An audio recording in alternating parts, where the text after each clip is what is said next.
Government's annual Worldwide Threat Assessment hearing. Let me begin by welcoming our esteemed panel of witnesses, the Director of National Intelligence, Tulsi Gabbard, the CIA Director, John Ratcliffe, the FBI Director, Kash Patel, the Acting Director of the National Security Agency and Commander of U.S. Cyber Command, Lieutenant General William Hartman, and the DIE Director, Lieutenant General James Adams.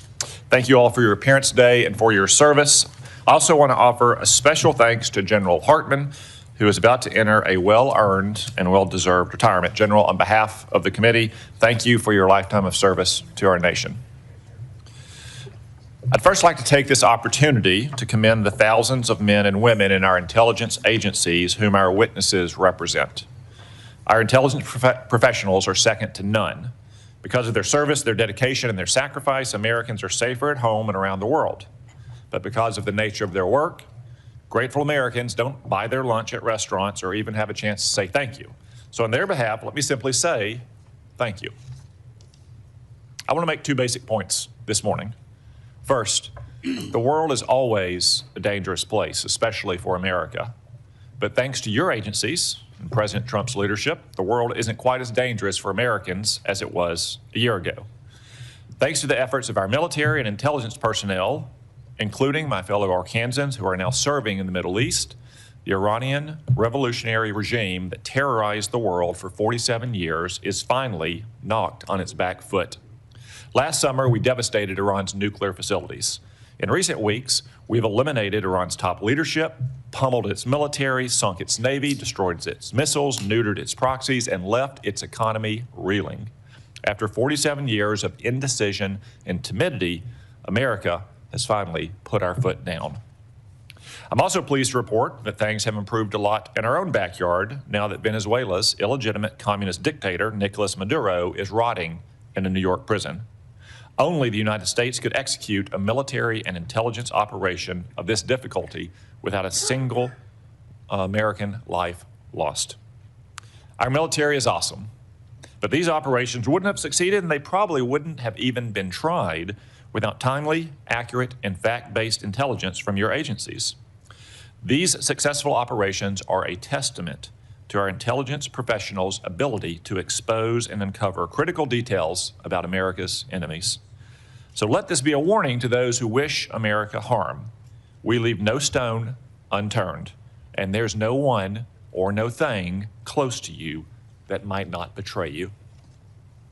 Today's hearing is an opportunity for the American people to hear an unvarnished and unbiased account of the remaining threats we face, from communist China, North Korea, and Russia to the east to narco-terrorist cartels here at home. These threats truly do span the globe. And for my second point, your agencies have improved over the last year thanks to reforms that has gotten them back to basics. Of course, my 2 points are related. When our intelligence agencies return to their core mission, stealing the secrets of our adversaries to deliver timely and needful intelligence, America is safer for it. These efforts are already bearing fruit. For example, last year, the CIA increased its foreign intelligence reporting by 25%. This year, the CIA is on track to hire and deploy more officers than at any point in the last quarter century. While I'm greatly encouraged by the progress, more remains to be done. We must always equip our intelligence personnel with the tools they need to do their jobs well and execute their missions. That's why I fully support President Trump's request for a clean reauthorization of FISA Section 702. And it's why I expect a healthy intelligence budget request in the administration's supplemental appropriations request to fund operations against Iran and narco-terrorists. No doubt our military needs supplemental funding, but our intelligence agencies need it just as badly. Moreover, I urge each of you to continue to make personnel and institutional reforms that will cement these changes and foreclose a return in the future to bureaucratic bloat, political bias, and excessive caution within your services. When I became chairman, I promised real reform across the entire intelligence community. Our first Intelligence Authorization Act set the foundation for a more efficient intelligence community by, for example, reorganizing the ODNI, improving the security of CIA installations, and directing resources towards foreign intelligence collection and covert action. This year, I look forward to going further, namely by growing our cadre of collectors, making generational investments in core capabilities, providing new capabilities to defend our space assets, and further codifying reforms to guard against any future return of bloated and biased bureaucracy. I look forward to working with you towards these ends. I now recognize the Vice Chairman. Thank you, Mr. Chairman, and let me also offer a good morning to our witnesses. Let me also join you, Mr. Chairman, and begin by thanking literally the tens of thousands of men and women across America's intelligence community who work every day to keep our country safe. Their work is by necessity secret. That is the nature of intelligence. But that is also why hearings like this one matter so much. Over the past year, we have seen a series of developments that raise serious concerns about the erosion of safeguards that protect both our democracy and our security. And nowhere is that more worrying than when it comes to the integrity of our elections. For decades now, our intelligence community has warned that foreign adversaries, including Russia, China, and Iran, are actively seeking to shape the outcome of American elections. These efforts have included cyber intrusions, disinformation campaigns, and covert influence operations designed to divide Americans and undermine our confidence in our democratic institutions. Protecting our elections from these threats should be one of the intelligence community's highest priorities. The DNI is supposed to be coordinating intelligence on foreign election interference, warning the American people about adversaries seeking to undermine our democracy, ensuring that federal, state, and local officials have the information they need. Congress even required the creation of a foreign malign influence center inside the office of the DNI to coordinate the intelligence community's response to foreign election interference and ensure that these threats are properly shared across the government. That is the mission Congress assigned to the DNI. But while foreign adversaries are actively probing our democratic institutions, the DNI has eliminated the Foreign Malign Influence Center and does not have a designated official coordinating the response to election threats.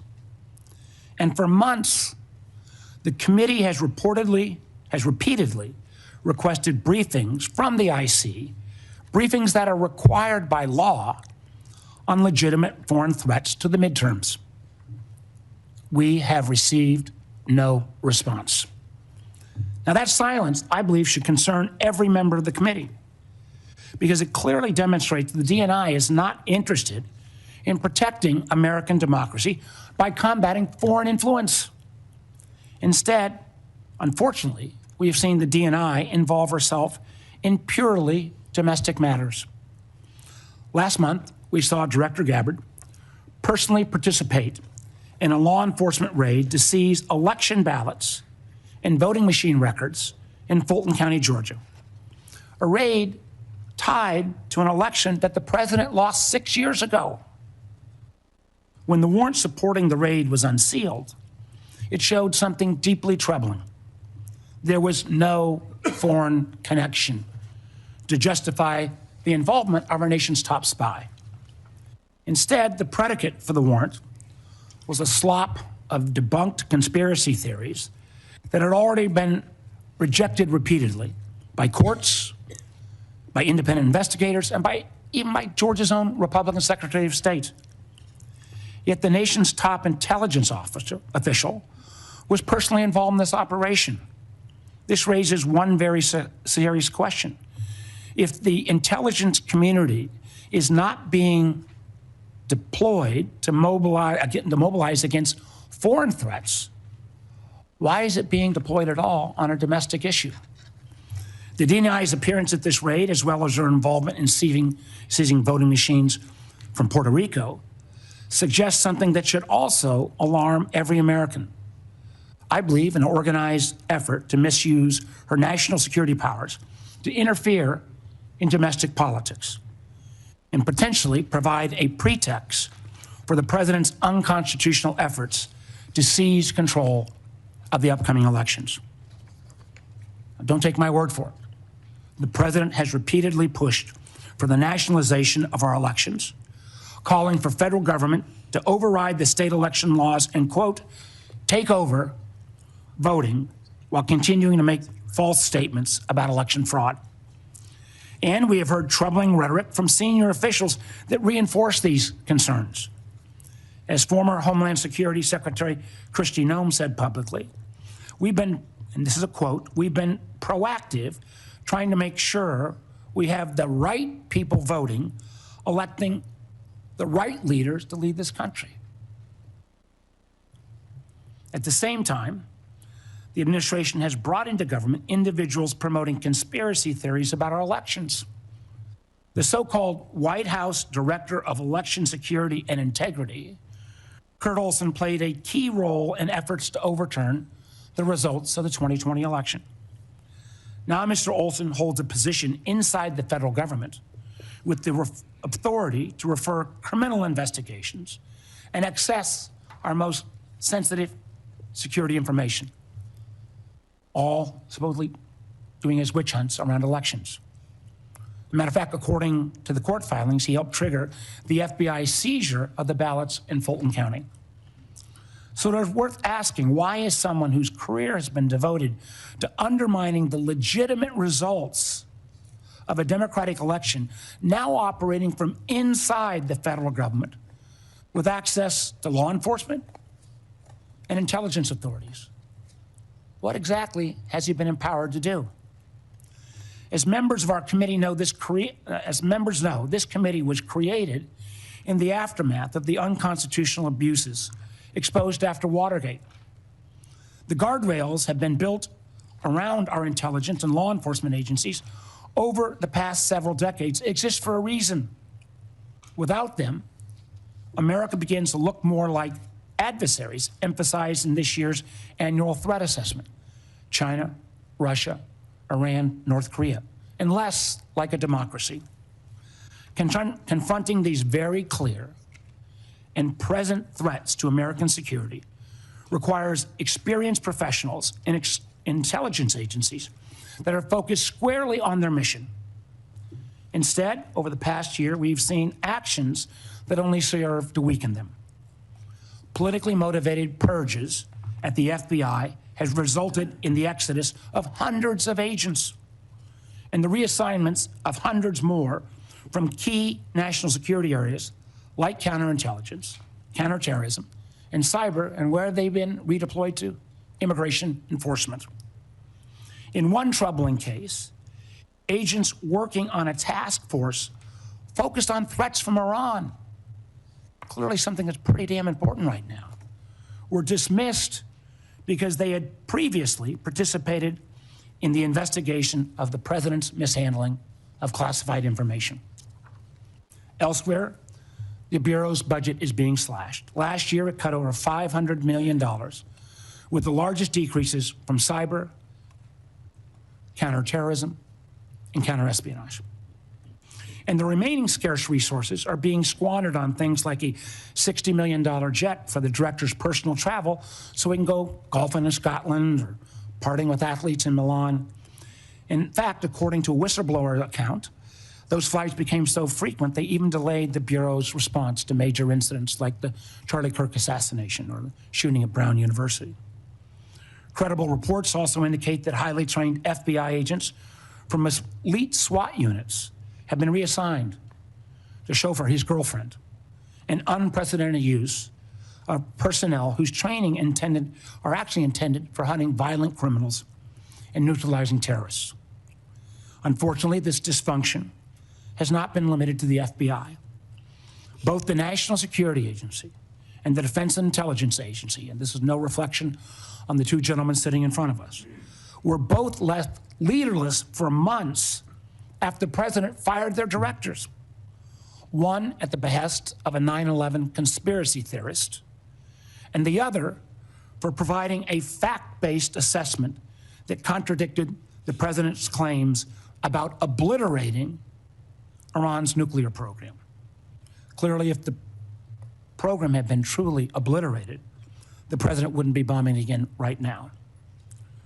And again, more than 1/3 of the personnel at CISA, created by Congress to protect critical infrastructure like power, water, and election systems, have been forced out.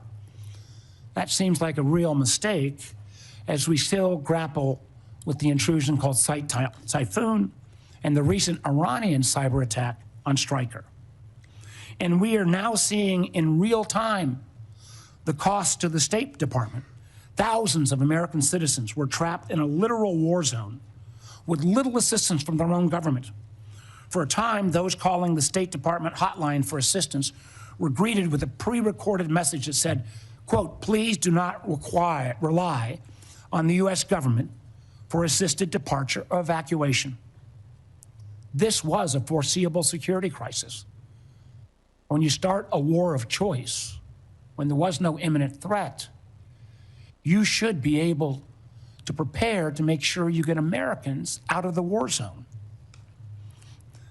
That same attitude, pushing some of our closest friends into the arms of our most capable foes, has profound consequences.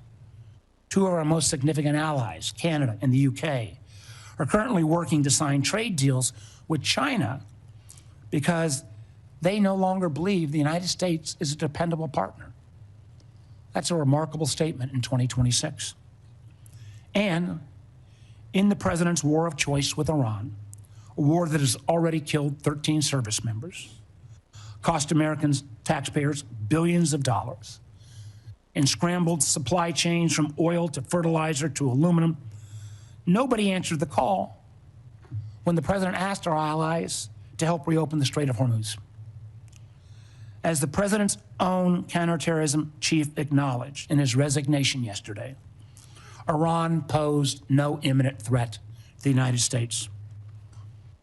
And unfortunately, our allies have been alienated and distracted by the administration's unilateral threats like invading Greenland, and the result is clear. Americans have been left more exposed in an already dangerous conflict.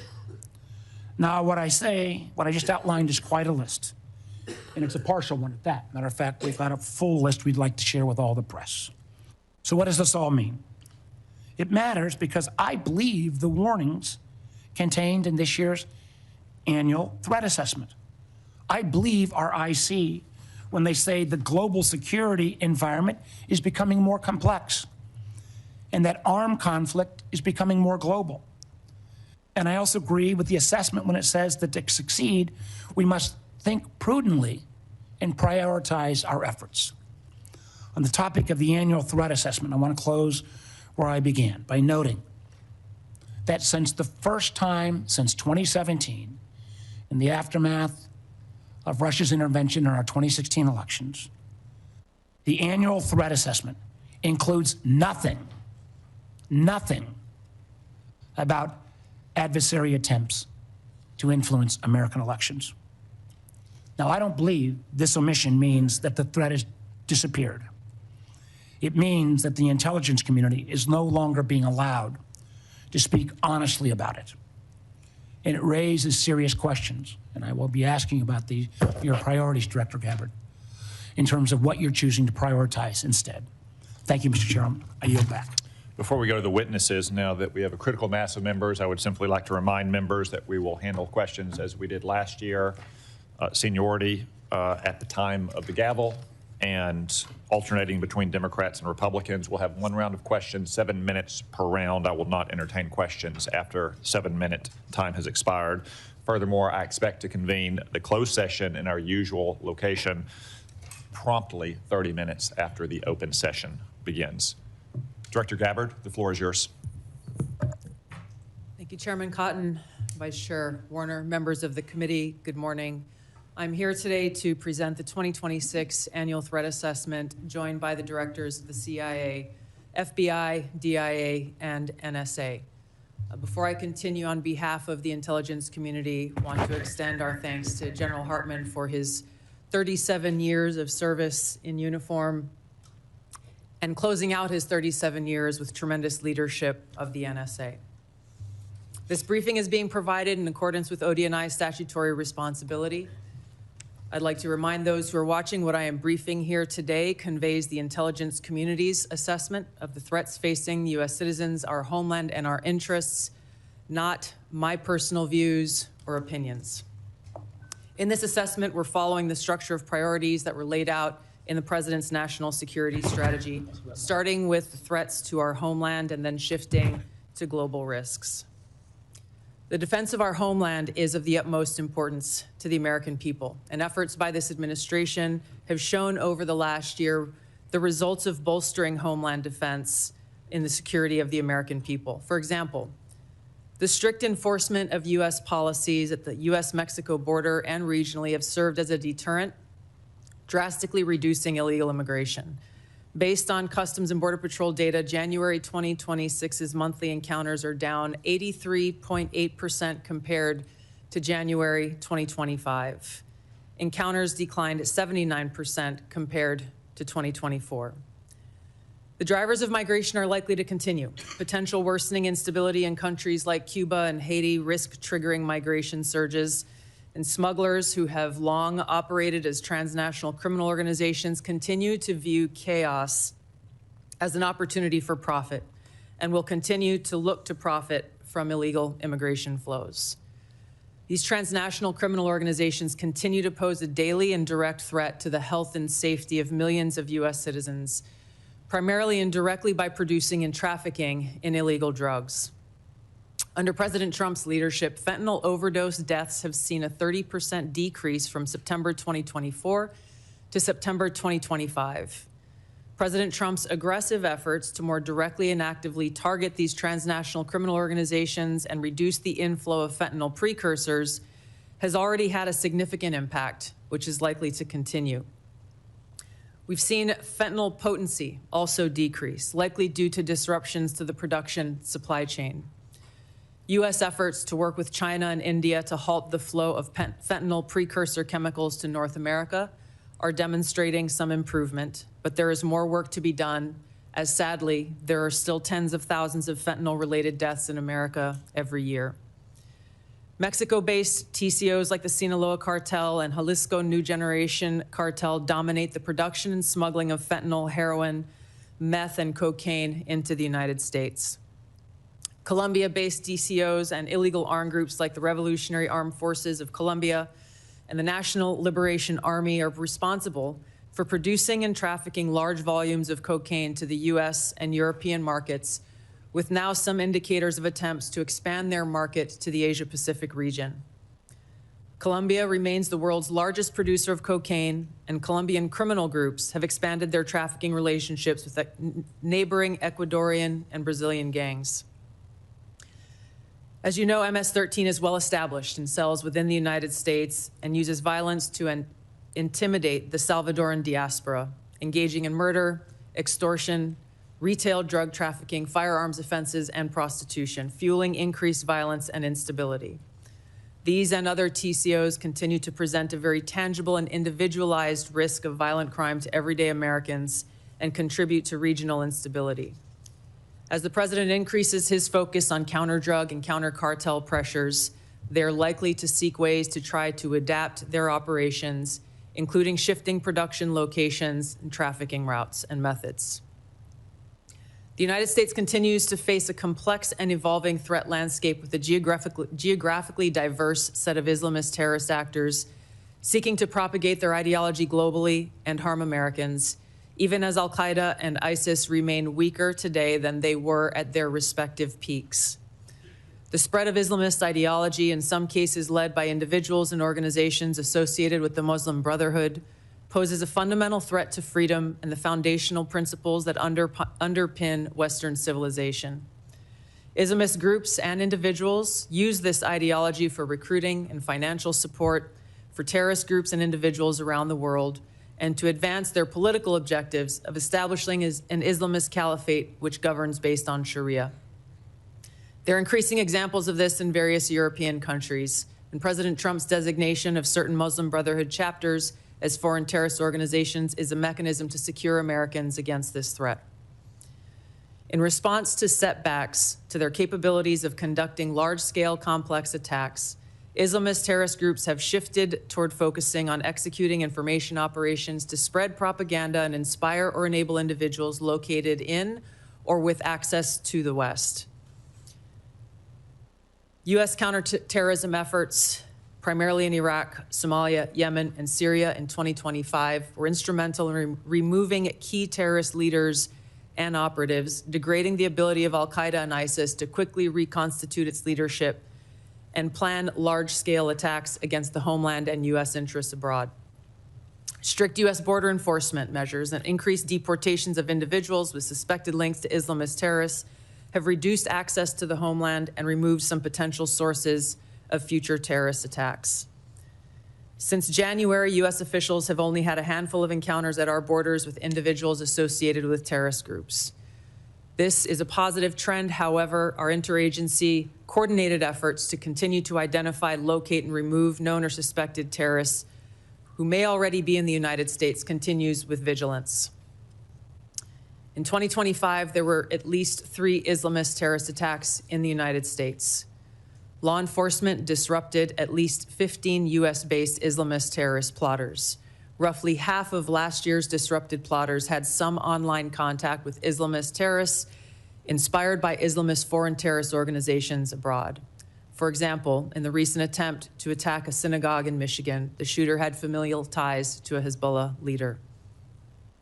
Al-Qaeda and ISIS pose the biggest threat to U.S. interests overseas in parts of Africa, the Middle East, and South Asia, where these groups operate. In the Middle East, AQAP in Yemen, ISIS-K in South Asia, and ISIS in Syria are among the most likely groups conducting external plotting. ISIS in Syria is likely seeking to rebuild its ranks, expand support networks, and solicit funds by re-engaging with and recruiting from the likely hundreds of ISIS detainees and thousands of ISIS-linked women and children who were either released or escaped from prisons and displaced person camps that were previously run by the Syrian Democratic Forces in northeast Syria. Meanwhile, state actors present a risk broader in scope by seeking new capabilities in kinetic and cyber warfare. The United States' secure nuclear deterrent continues to ensure safety in the homeland against strategic threats. However, the intelligence community assesses that Russia, China, North Korea, Iran, and Pakistan have been researching and developing an array of novel, advanced, or traditional missile delivery systems with nuclear and conventional payloads that put our homeland within range. The IC assesses that threats to the homeland will expand collectively to more than 16,000 missiles by 2035, from the current assessed figure of more than 3,000 missiles. The IC assesses that China and Russia are developing advanced delivery systems meant to be capable of penetrating or bypassing U.S. missile defenses.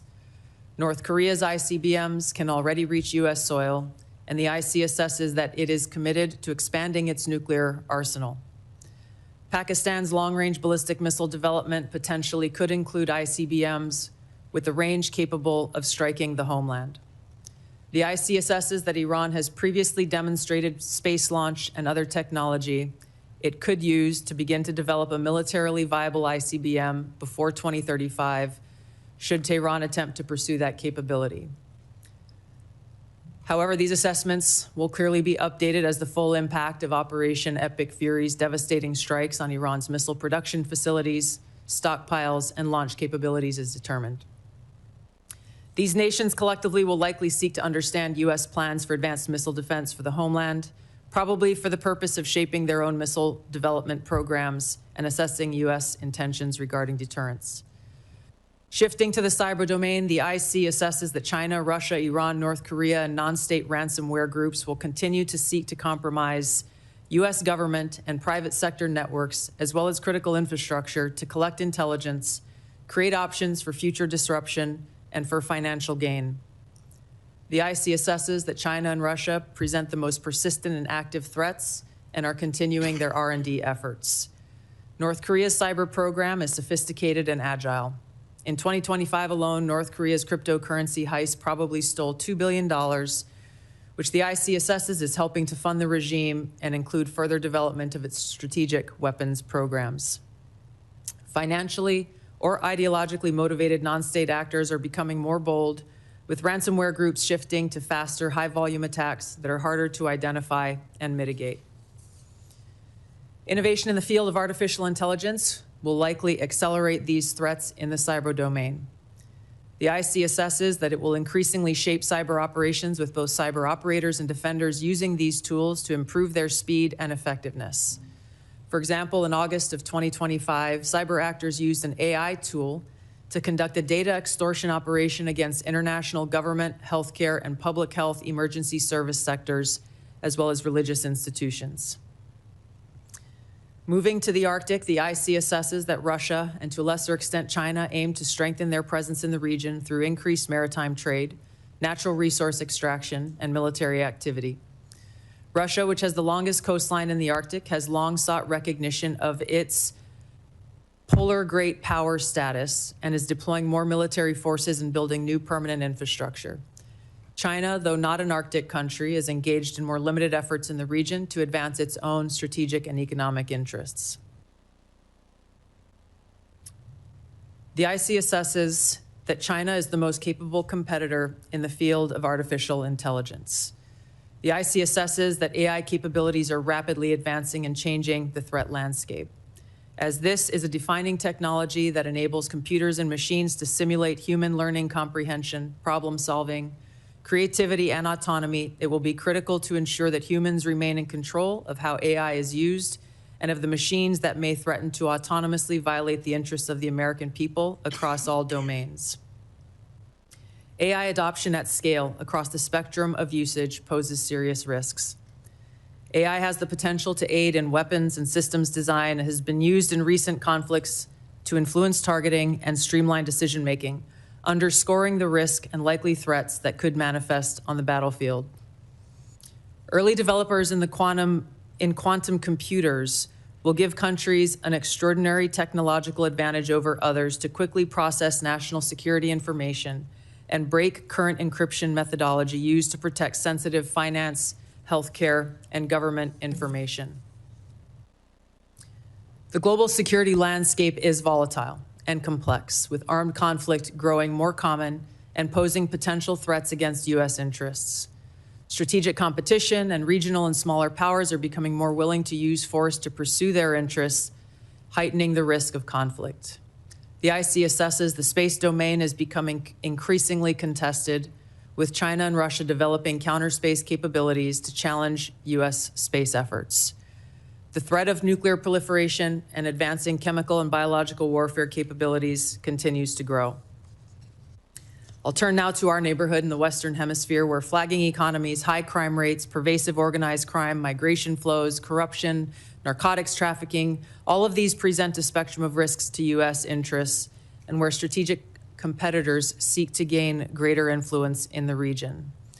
The IC assesses that Latin America and the Caribbean almost certainly will see hotspots of volatility in the coming year. Since Maduro's arrest, the IC assesses a shift in Venezuela's leadership towards cooperating with the U.S. to open its economy, to develop the country's oil and gas extraction capability, and we've seen their movement in releasing political prisoners. The U.S.-Mexico-Canada Agreement review in 2026 will likely increase uncertainty in many Latin American countries, especially those that rely on Mexico as an export destination for intermediate goods for manufacture and onward export to the U.S. China, Russia, and Iran are likely seeking to sustain economic, political, and military engagement with Latin America. The IC assesses that China's demand for raw materials is likely to continue to drive its economic outreach, while Russia likely wants to expand its current security and diplomatic ties with Cuba and Nicaragua. The IC assesses that China aims to elevate its own political, economic, military, and technological power to increase its own regional positioning and global influence to fend off threats to their interests. While there are challenging areas where interests diverge, President Trump's diplomatic engagements with President Xi to work towards U.S. interests have enabled progress where those interests align. The IC assesses that China continues to rapidly modernize its military forces across all domains in pursuit of its goal to achieve world-class status by mid-century. This includes building a force with the aim of being capable of deterring U.S. and allied forces in the region, and to achieve their stated objective of developing the ability to seize Taiwan by force if necessary. However, the IC assesses that China likely prefers to set the conditions for an eventual peaceful reunification with Taiwan short of conflict. The IC assesses that an increasingly confident North Korean regime remains a source of concern regionally and globally. Its weapons of mass destruction, its conventional military capabilities, illicit cyber activities, and demonstrated willingness to use asymmetric capabilities poses a threat to U.S. and its allies, particularly South Korea and Japan. North Korea's partnership with Russia is growing, and in 2025, Kim took steps to improve ties with China, still North Korea's most important trading partner and economic benefactor. The IC assesses that North Korea's support for Russia in the war against Ukraine has increased North Korea's capabilities as their forces have gained combat experience in 21st century warfare, along with equipment. In 2024, North Korea deployed more than 11,000 troops to Russia to support combat operations in Kursk. Pyongyang continues to develop and expand its strategic weapons programs, including missiles that can evade U.S. and regional missile defenses. It is continuing to work to increase its nuclear warhead stockpile and maintains biological and chemical weapons capabilities. Russia retains the capability to selectively challenge U.S. interests globally by military and non-military means. The IC assesses that the most dangerous threat posed by Russia to the U.S. is the potential of an escalatory spiral in an ongoing conflict, such as Ukraine, or a new conflict that led to direct hostilities, including the potential deployment of nuclear weapons. The IC assesses that Putin continues to invest in Russia's defense industrial base, as well as novel capabilities that may pose a greater threat to the U.S. homeland and forces abroad than conventional weapons. Russia has advanced systems, hypersonic missiles, and undersea capabilities designed to negate U.S. military advantage. Moscow also relies on other tools to exert pressure, using gray zone tactics to further its goals and compete below the level of armed conflict. Russia is also building an extensive counterspace capabilities to contest U.S. space dominance. Its development of a nuclear counterspace weapon poses the greatest single threat to the world's space architecture. During the past year, the IC assesses that Russia has maintained the upper hand in the war against Ukraine. U.S.-led negotiations between Moscow and Kiev are ongoing. Until such an agreement is met, Moscow is likely to continue fighting a slow war of attrition until they view their objectives have been achieved. In the Middle East, conflict and instability will shape security, political, and economic dynamics in a variety of ways.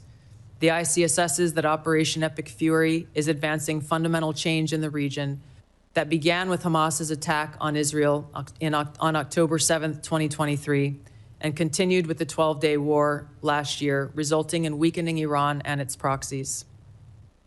The IC assesses the regime in Iran appears to be intact but largely degraded due to attacks on its leadership and military capabilities.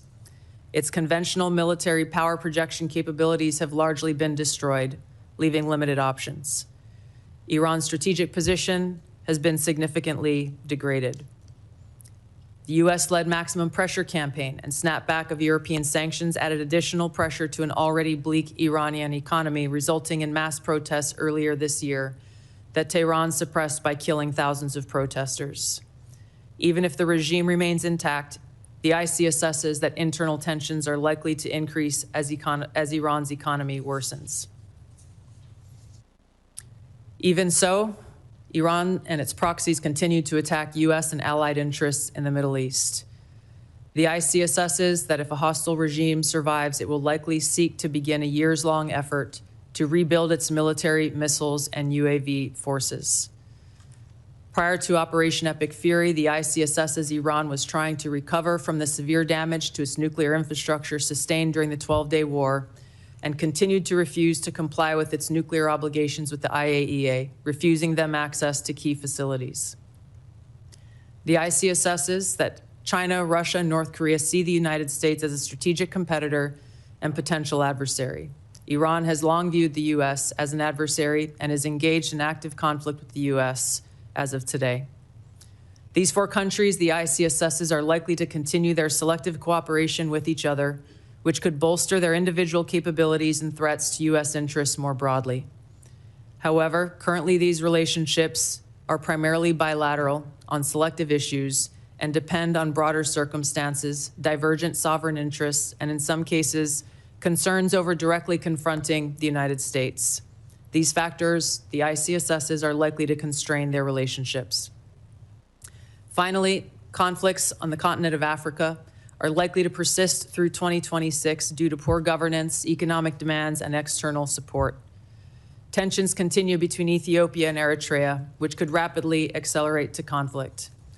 Contentious national elections in Somalia could distract the federal government away from counterterrorism actions against al-Shabaab, which continues to conduct terror attacks while providing funding and propaganda support to other elements of al-Qaeda in Yemen. The civil war in Sudan continues, even as external negotiations occur. ISIS in West Africa and the Sahel have increased the intensity of their attacks against local security forces, expanding their areas of operation and moving closer to cities with the U.S. presence.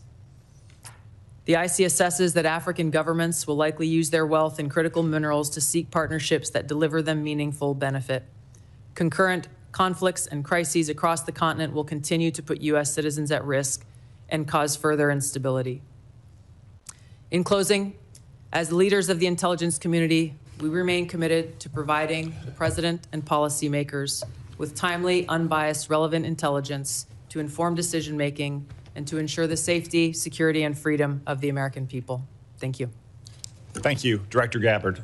General Adams, Camden, Arkansas is the home of brand new production lines for the Israeli missile defense interceptors. Could you please explain how Critical Arrow and Iron Dome systems being built in Camden are for not only Israel's defenses, but the defense of hundreds of thousands of American citizens and troops in the region?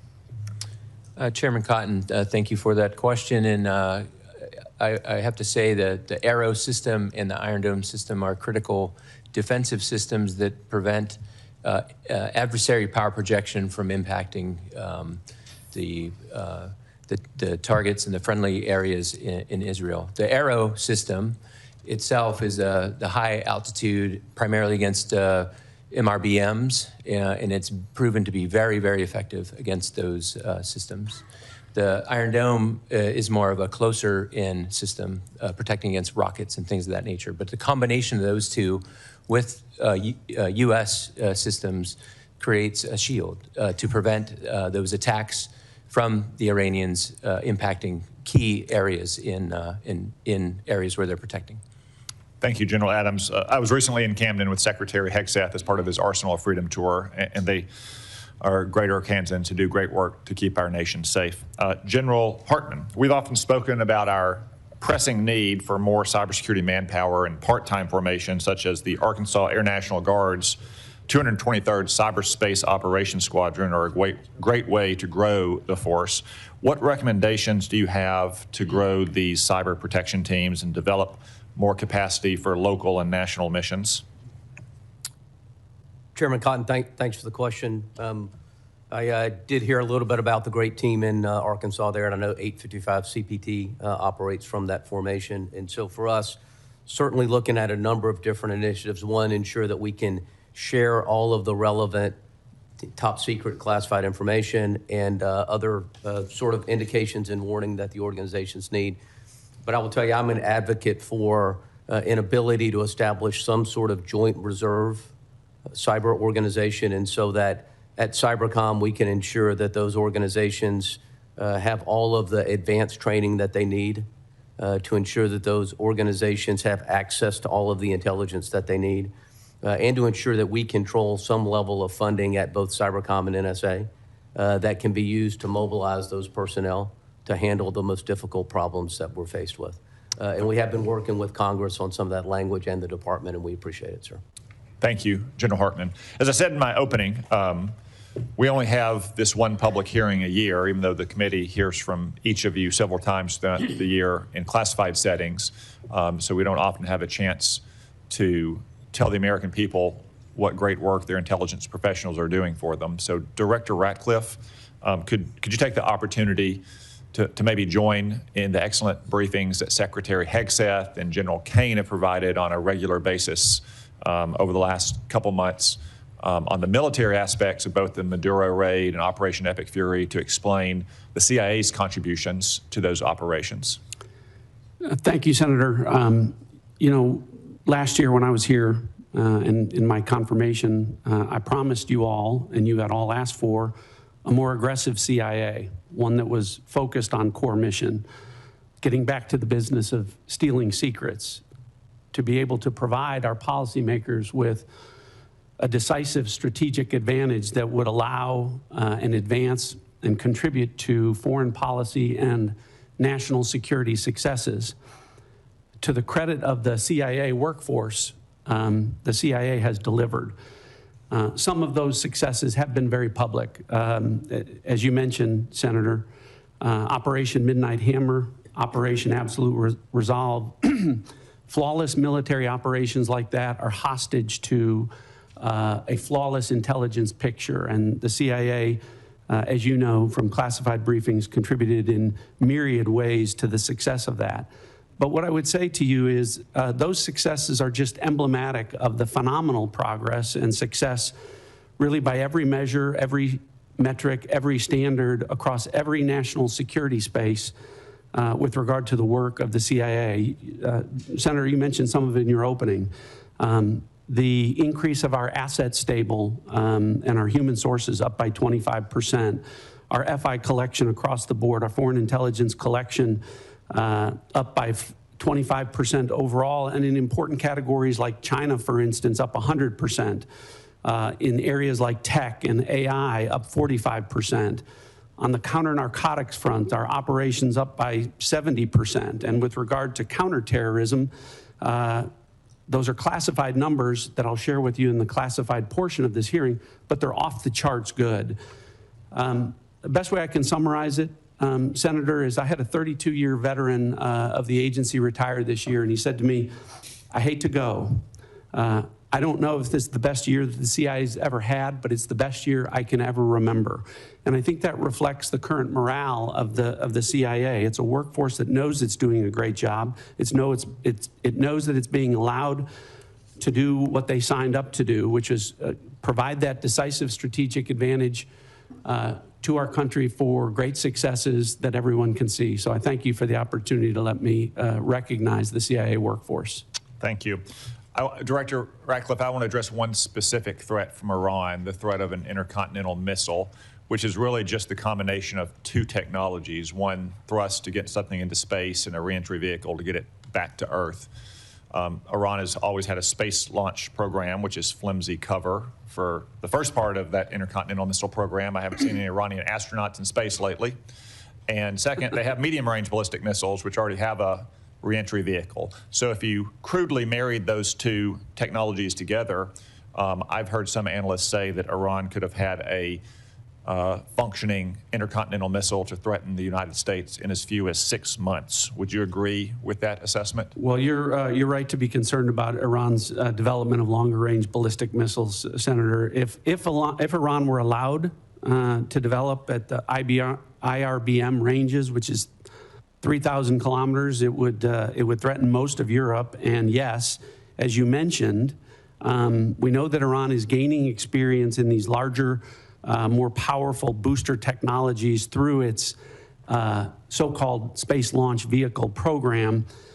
If left unimpeded, yes, Senator, they would have the ability to range missiles to the continental U.S. It's one of the reasons why degrading Iran's missile production capabilities that is taking place right now in Operation Epic Fury is so important to our national security. Thank you. Vice Chairman. Thank you, Mr. Chairman. Director Gabbard, the whole country knows that you were recently involved in an FBI operation to seize ballots in Fulton County, Georgia. Yet this was despite the fact that the warrant showed no foreign interference or nexus. Matter of fact, the warrant was based entirely on conspiracy theories that have already been examined and rejected repeatedly. Now, where is the authority for you to involve yourself in a domestic law enforcement activity? Thank you, Vice Chairman. I appreciate the question. As you know, I've addressed every issue you've raised in detail in a letter, but I'm grateful for the opportunity to do it in this forum. As you stated, Congress provided by statute, ODNI, with the responsibility of election security and counterintelligence in 2021. As you also know, ODNI has purview and oversight.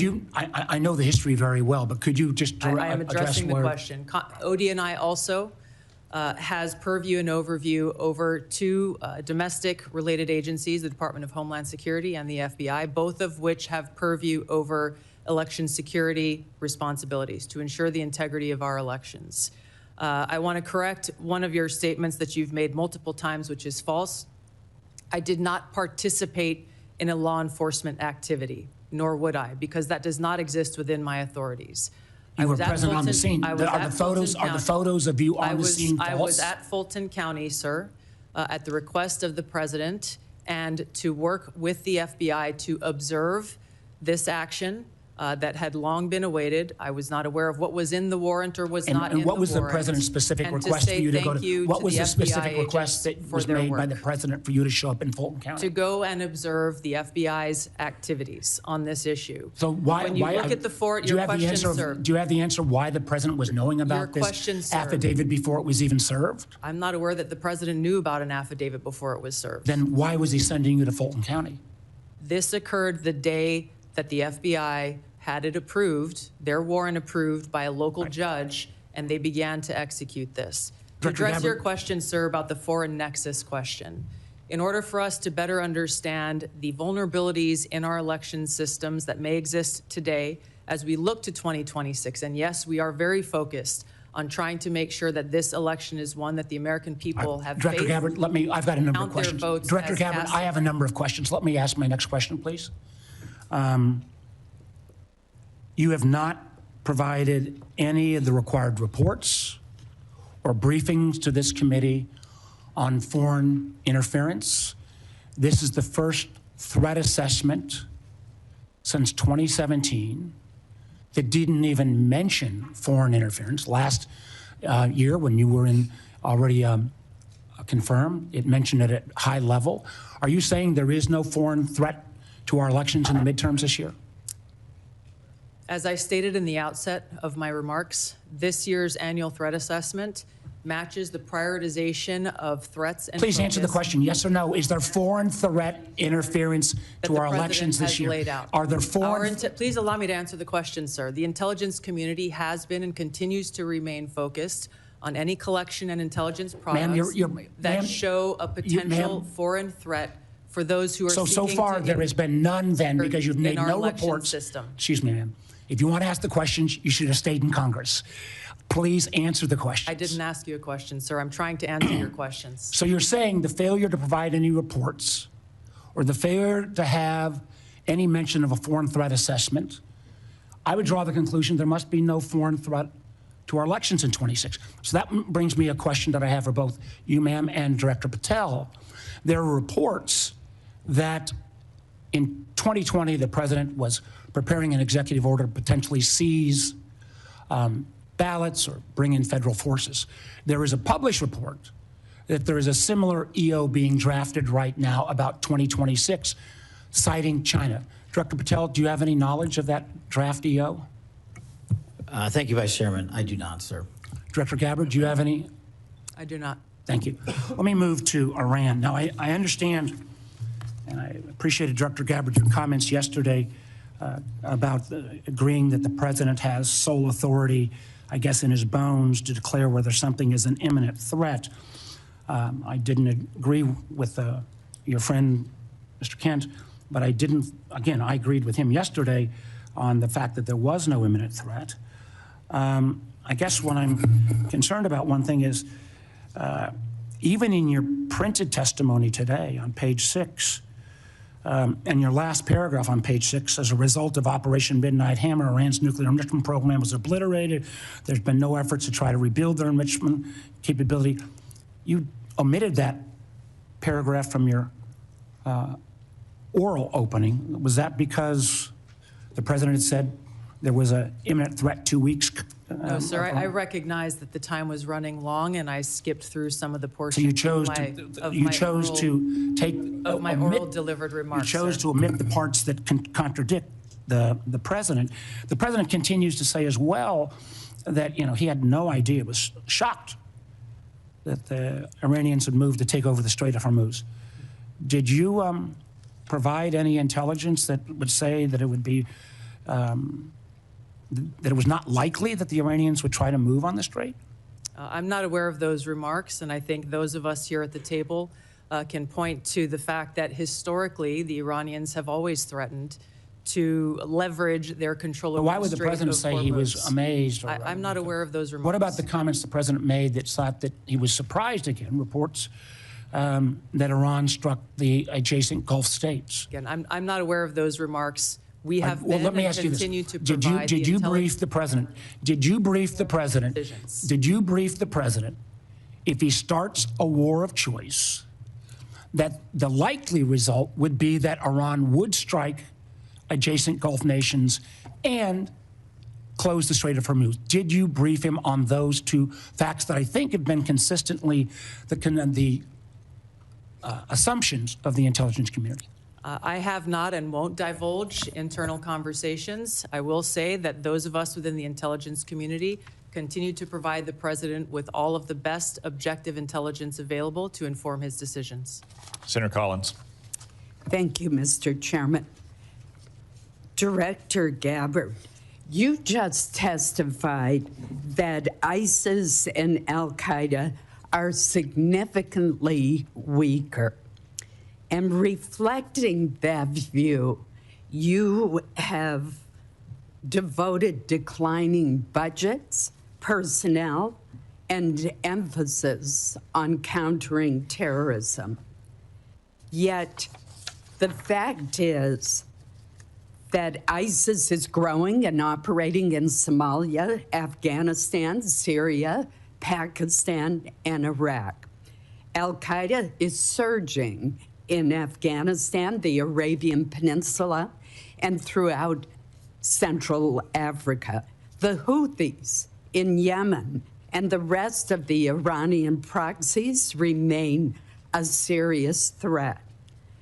Focusing, as you have done, on great power competitors seems to have diverted resources from the fight against terrorism, a fight that's very much still going on.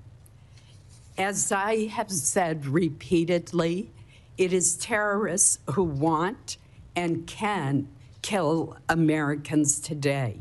We've just seen the terrorists in Michigan attacking the synagogue. In addition, it appears that a more stovepiped effort in the Intelligence Committee has returned. How are you ensuring that Americans are safe and that you are countering counterterrorism threats to our homeland and to U.S. citizens abroad? Thank you, Senator Collins, for your question and the opportunity to clarify the comments in my opening statement. My reference to the size of ISIS and al-Qaeda organizationally is smaller and weaker than it was during its peak over a decade ago. However, I completely concur with your remarks about the threat of ISIS, al-Qaeda, and other Islamist terrorist groups around the world, and the threat that they pose to U.S. interest service members and directly to the homeland. Our ODNI National Counterterrorism Center has been at the forefront of ramping up, and I believe is more active today than it has been certainly in a long time. We are dedicating every resource that they ask for, as well as the counterterrorism elements across the IC, to make sure that we are never taking our eye off of this persistent threat to the American people. The change in tactics based on the current environment is something we continue to be most concerned about. We are seeing less indicators of large-scale, organized, complex threats or attacks, and instead efforts focused on individuals either who have been radicalized by Islamist propaganda, and may not have ever had contact with ISIS or Al-Qaeda, for example, and others who have had contact, of which we are able to have more indications of. This remains and will be, and as we come to present our budgets to you, a foremost and primary priority. The integration across the intelligence community on the counterterrorism threat occurs every single day, with our teams working very effectively together to thwart terrorist attacks as we have over the last year. Director Patel, I'm going to follow up on this issue with you. ISIS targets potential recruits online through social media, gaming platforms, encrypted messaging apps. ISIS even facilitated a network online to smuggle illegal immigrants into the United States. Since April 2021, there have been more than 52 jihadist-inspired cases across 30 states. What measures is the FBI taking to prevent foreign terrorist organizations from recruiting or influencing Americans, while also ensuring the protection of individuals' right to privacy? Thank you, Senator, and I think you said it best. They have transferred their capabilities in terms of personal recruitments to online recruitments, which makes any terrorist organization, including ISIS, all the more powerful. What we have done is extended and expanded resources to environments like the Threat Screening Center, which allows us to collect biometric capabilities from all over the world. We've had a double-digit increase in that and a double-digit increase in intelligence production. But what we've also done in the CT space specifically is expand the number of agents and intel analysts that go online and detect based on our biometric capabilities and intelligence that we have from the interagency. And what that leads us to is what we saw in December of last year, Senator, where we at the FBI stopped 4 terrorist attacks, 4 in California, Texas, North Carolina, and Pennsylvania, 3 of which were ISIS-inspired. We were able to detect these individuals both online and in person using our covert platforms, and we shuttered a bombing campaign in Southern California and 2 mass casualty events for New Year's Eve. Director Gabbard, the intelligence community did not detect an extremely serious breach affecting our telecommunications industry due to the Chinese Salt Typhoon incursions for a very long time. In addition, the Chinese Volt Typhoon threat poses a terrible threat to U.S. critical infrastructure. Specific sectors throughout the United States have been overlooked and underprotected. What are you doing to deal with the threat to critical infrastructure, our electric grid, our communication systems, given this huge miss by our talented intelligence community? Thank you, Senator Collins, for the question. Working with our partners at NSA and others to detect these threats and how they may be evolve or developing is something we're continuing to work on. Building strong partnerships with the private sector, whether it be in the telecom industry, the financial sector, the healthcare sector, the energy sector, is something that I am rebuilding. We've seen some of these ongoing relationships falter over previous years. I've personally been astounded by some of the conversations I've had with leaders from these industries who are just as concerned as we are about these threats to our critical infrastructure, and yet don't feel that they have the connectivity or the information to be able to secure their own infrastructure. So in short, building those stronger partnerships, integrating and being able to share information intelligence where we can is critical for us to be able to secure our country from these threats. Thank you, Senator Collins. Senator Wyden. Thank you, Mr. Chairman. Director Gabbard, last year your agencies testified, and I quote, "Iran's large conventional forces are capable of inflicting substantial damage to an attacker, executing regional strikes, and disrupting shipping, particularly energy supplies, through the Strait of Hormuz. In other words, every problem we're seeing now was not only foreseeable, but was actually predicted by the intelligence agencies. So, Director, in the lead up to the start of this war 3 weeks ago, did the intelligence agencies stick to their assessment that in response to an attack, the Iranians had the capability to shut down the Strait of Hormuz? Thank you, Senator Wyden. The intelligence community has continued to provide the president and his team with the intelligence related to this operation in Iran before and on an ongoing basis. So right now, we're in a global energy crisis. We're paying more for gas. The economy is in danger. And it seems to me, and I heard you discuss this with Senator Warner too, that there's a lot of hedging going on with respect to entirely foreseen consequences of the war. And that strikes me, Madam Director, as what amounts to a historic mistake. Now, my second question is, did the intelligence agencies assess that the Iranians could respond to a regime change attack from us by attacking U.S. forces and other Americans in the region? The IC assessment has always taken very seriously the threat of the Iranian regime's missile capabilities and how our American troops within the region may be put at risk. Again, you know, it seems to me with Americans dying in the war, it's hard to see how you can sit here and say that the intelligence agencies couldn't provide a clear warning that if attacked, the Iranians would respond by attacking our people. Now, on Monday, Madam Director, Donald Trump was asked about Iranian strikes on the Gulf states. He said, and I quote, nobody, no, the greatest experts, nobody thought they were going to hit the Gulf states. You all are supposed to be the greatest experts. That's what we have you there for. Director Gabbard, did the intelligence agencies assess that Iran could conduct strikes on our own partners in the region if it was attacked? The intelligence community has continued to assess the potential threats to the region, the existing threats to the region, and providing those assessments to the policymakers and decision makers. Let me move on to several others of you with respect to 702 of FISA, and I'm going to start with you, General Hartman. When Congress last reauthorized Section 702 of FISA, it included a provision that expanded the type of companies and individuals who could be forced to assist the government in its spying.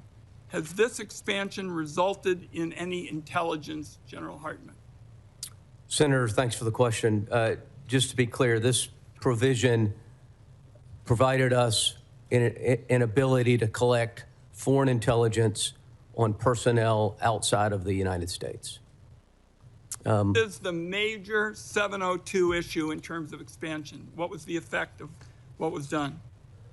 Senator, I would prefer to talk to you about exact specifics in the closed session. I'm happy to do that. Let's understand, though, this is a dangerously broad provision that could be used to rope in anybody with access to a cable box, a Wi-Fi router, or a server. It was jammed into the 2024 reauthorization bill at the last minute. Senators were told they had no choice but to support it. And now, 2 years later, we've just had testimony from a very respected individual who's saying, so far it has had no value. So, colleagues, we are getting ready to have another discussion on this, and this ought to be a warning to every senator that not every new spying power that is sold as urgent and critical actually is. Senator, could I please respond to that? Of course. So Senator, I just want to be clear. It provided us no additional authority that doesn't involve collecting intelligence on foreigners that are outside of the United States of America. Fine. Director Patel, a question for you. In 2023, your predecessor testified that, and I quote, "To my knowledge, we do not currently purchase commercial database information that includes location data derived from internet advertising." Is that the case still? And if so, can you commit this morning to not buying Americans' location data? Thank you.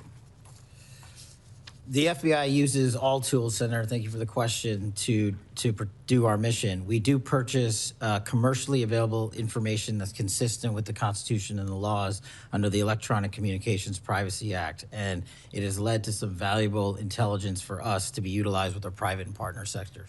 So you're saying that the agency will buy Americans' location data. I believe that that's what you've said in kind of intelligence lingo, and I just want to say, as we start this debate, doing that without a warrant is an outrageous end run around the Fourth Amendment. It's particularly dangerous given the use of artificial intelligence to comb through massive amounts of private information. This is Exhibit A for why Congress needs to pass our bipartisan, bicameral bill, the Government Surveillance Reform Act. I have time, I believe, for one more question. Director Patel, you 3 weeks ago indicated you were dissatisfied about having your phone records subpoenaed. Do you think the government ought to get a court order to collect phone records? Senator, in my experience, the government does get court orders to obtain phone records. One last question. General Adams, for you, in 2021, your agency confirmed that it had purchased and searched domestic location data. It is still your agency's position that you can buy Americans' location data without a warrant? And if so, are you still doing it? Senator, thanks for the question. With regards to commercially available information and publicly available information, the purchases that my agency makes is in alignment with the Constitution and protects U.S. persons' information. But you're buying location data, correct? I mean, we've now had that referred to twice, and I don't think there's any question that you're doing it. All of the purchasing of commercially available information by the agency is passed through legal channels and is in complete compliance with laws. Thank you, Mr. Chairman. General Hartman, I want to give you a chance to answer more specifically what Senator Wyden said. You did answer it indirectly. Does anything in Section 702 give the government the authority to target any American with a cable box or a Wi-Fi router? Chairman, nothing in 702 gives us the authority to target an American with a cable router or a Wi-Fi device. Thank you. And I would observe about commercially available data that the keywords are commercially available. If any other person can buy it and the FBI can buy it and it helps them locate a depraved child molester or savage cartel leader, I would certainly hope the FBI is doing anything they can to keep Americans safe. It's not much different from longstanding Supreme Court precedent that, for instance, says law enforcement can go through trash that you put on the side of the curb because you no longer have a privacy interest in it. Senator Cornyn. Thank you all for your service to our country and the people you represent. We are in debt to all of you. I want to ask you, Director Ratcliffe, yesterday, the head of the National Counterterrorism Center resigned, saying that Iran did not represent an imminent threat to the United States. Is there anything to indicate that Iran had ceased in its nuclear ambitions or in its desire to continue to build ballistic missiles capable of threatening American troops and allies in the Middle East? Senator, no. In fact, the intelligence reflects the contrary. So you disagree with Mr. Kent? I do. I would think any fair-minded assessment of the situation, even based on open sources, would reflect the danger the regime poses to the United States. Isn't it true they've basically been at war with the West since 1979 during the Iranian Revolution and have American blood on their hands? That's absolutely correct. I think Iran has been a constant threat to the United States for an extended period of time and posed an immediate threat at this time. The threat assessment says that al-Qaeda and ISIS maintain the intent to launch operations targeting the U.S., but it's most likely to occur through U.S.-based lone offenders. I want to ask you, Director Patel, it seems like there's been a raft of incidents recently. On March the 1st in Austin, Texas, where I live, a lone gunman wearing a sweatshirt saying "Property of Allah," and who the T-shirt he wore underneath had an Iranian flag, killed 3 innocent people and injured 12 more. And then we know in Virginia, the Old Dominion shooting, somebody who unbelievably was sentenced to 11 years in federal prison for attempting to support ISIS, but then was released only to commit another terrorist attack. We all are familiar with what's happened in Michigan, in New York, and I applaud the important role that the FBI has played in stopping some terrorist attacks, but obviously the FBI can't be everywhere all the time. Would you please talk about your cooperation and collaboration with Homeland Security investigations in countering terrorist attacks against the United States? Thank you, Senator. Absolutely. It is essential that the FBI cooperates with the entire interagency. But as to your question about DHS specifically, what we have stood up around the country are 59 Homeland Security task forces in 59 separate locations. These are joint terrorism task forces? Essentially, the JTTF model was expanded. So the FBI owns 56 joint terrorism task forces in each of our field offices. On top of that, we have 59 HSTFs, which are co-led by the FBI and DHS. And what that allows us to do is things like we did down in New Orleans just over the holiday period, where we surged for a 6-week period of time, and where we dropped the murder rate by double-digit points, and also was the first time that Mardi Gras in its entire history had not one homicide. So when you bring the powers of the Homeland Security folks, DHS, and the FBI together, this is the purpose of it, to get after not just the terrorism threat, but the violence and the criminal activity in our cities. And that's why we're in 59 cities across the country, and it's working in places like Memphis and every other city we have it. Are you aware of the fact that Homeland Security investigation is a major directorate within Immigration and Customs Enforcement? Yes, sir. Yes, sir. And are you aware that Senate Democrats have uniformly voted not to fund the Department of Homeland Security, including Homeland Security investigations, TSA, FEMA, and other functions of the Department of Homeland Security? Senator, I'm aware that employees of DHS are 1 month without pay. They're not being paid, right? Yes, sir.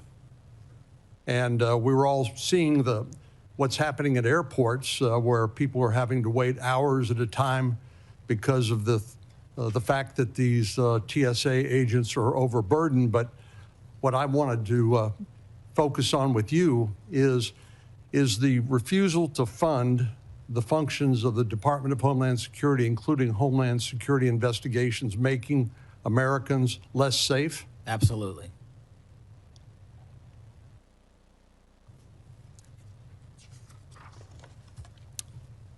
So give us an example of some of the cooperation that you all have engaged in with the FBI has engaged in with the Homeland Security investigations. I'm looking at an article here that talks about the 190,000 Afghan nationals that were admitted to the United States, literally unvetted, and there are examples of individuals within that 190,000 who have committed terrorist attacks against the United States and against American citizens.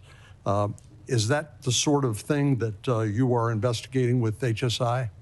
Senator, that's one of the many things we're investigating with HSI, DHS, CBP, ICE. Give me some other examples of the collaboration on what other topics, including in addition to terrorism attacks. What we're allowed to do with our DHS partners, Senator, is enable their massive workforce to supplement ours. And what they're allowed to do is share intelligence on things that you just talked about the 100,000+ illegals that came in from Afghanistan during the Afghanistan withdrawal. Unfortunately, they weren't vetted thoroughly. So what we're doing is going back with our DHS partners and vetting absolutely every single one of them to the best that we can.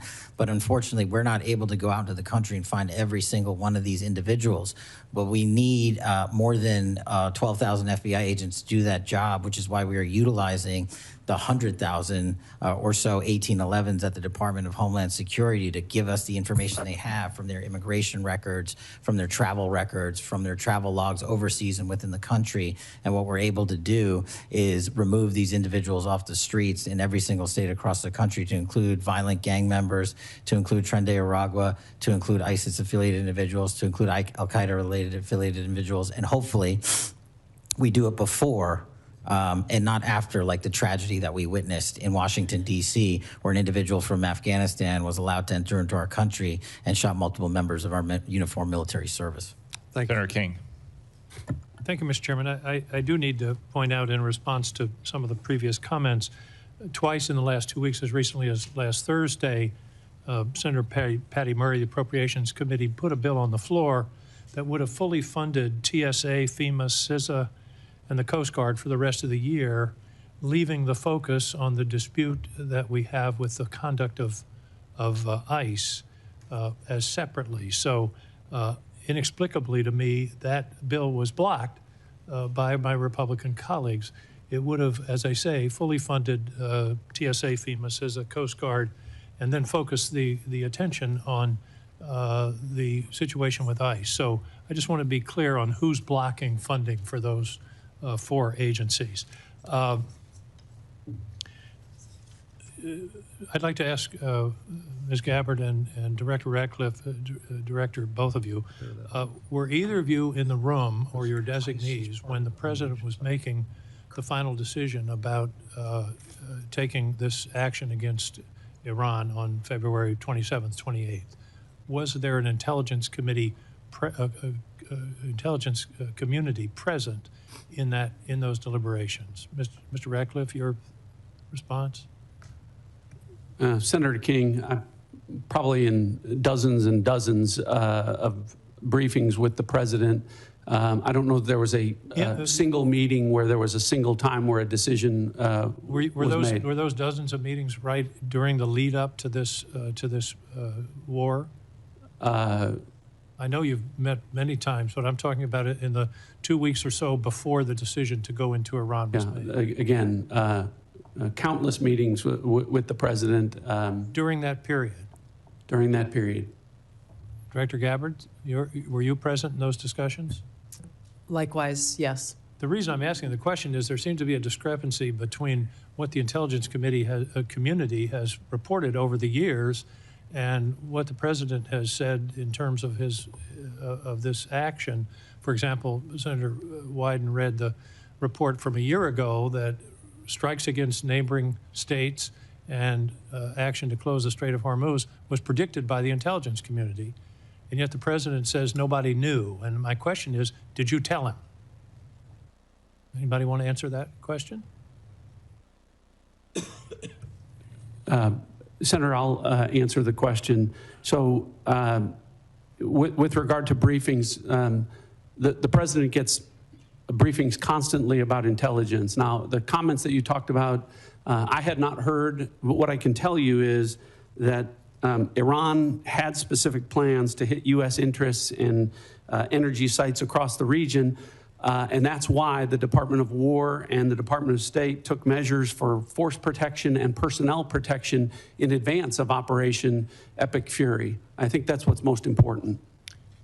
Any predictions to the President about the Strait of Hormuz? All you got to do is look at a map, and you'll see that the vulnerability of the Strait of Hormuz. Was that part of the briefing, Director Gabbard? I think the Director Ratcliffe made the point here is that this has long been an assessment of the IC, that Iran would likely hold the Strait of Hormuz as leverage. And my question is, was that communicated to the President in the lead up to this action? And it's because of that long-standing assessment that the IC has continued to report that the Department of War took the preemptive planning measures that it did.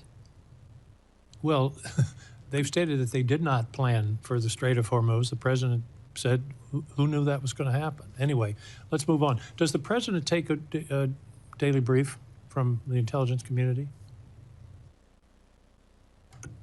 This is a yes or no question, I think. Yeah, the President, I would say, Senator, in my estimation, on average, I brief the President of the United States on intelligence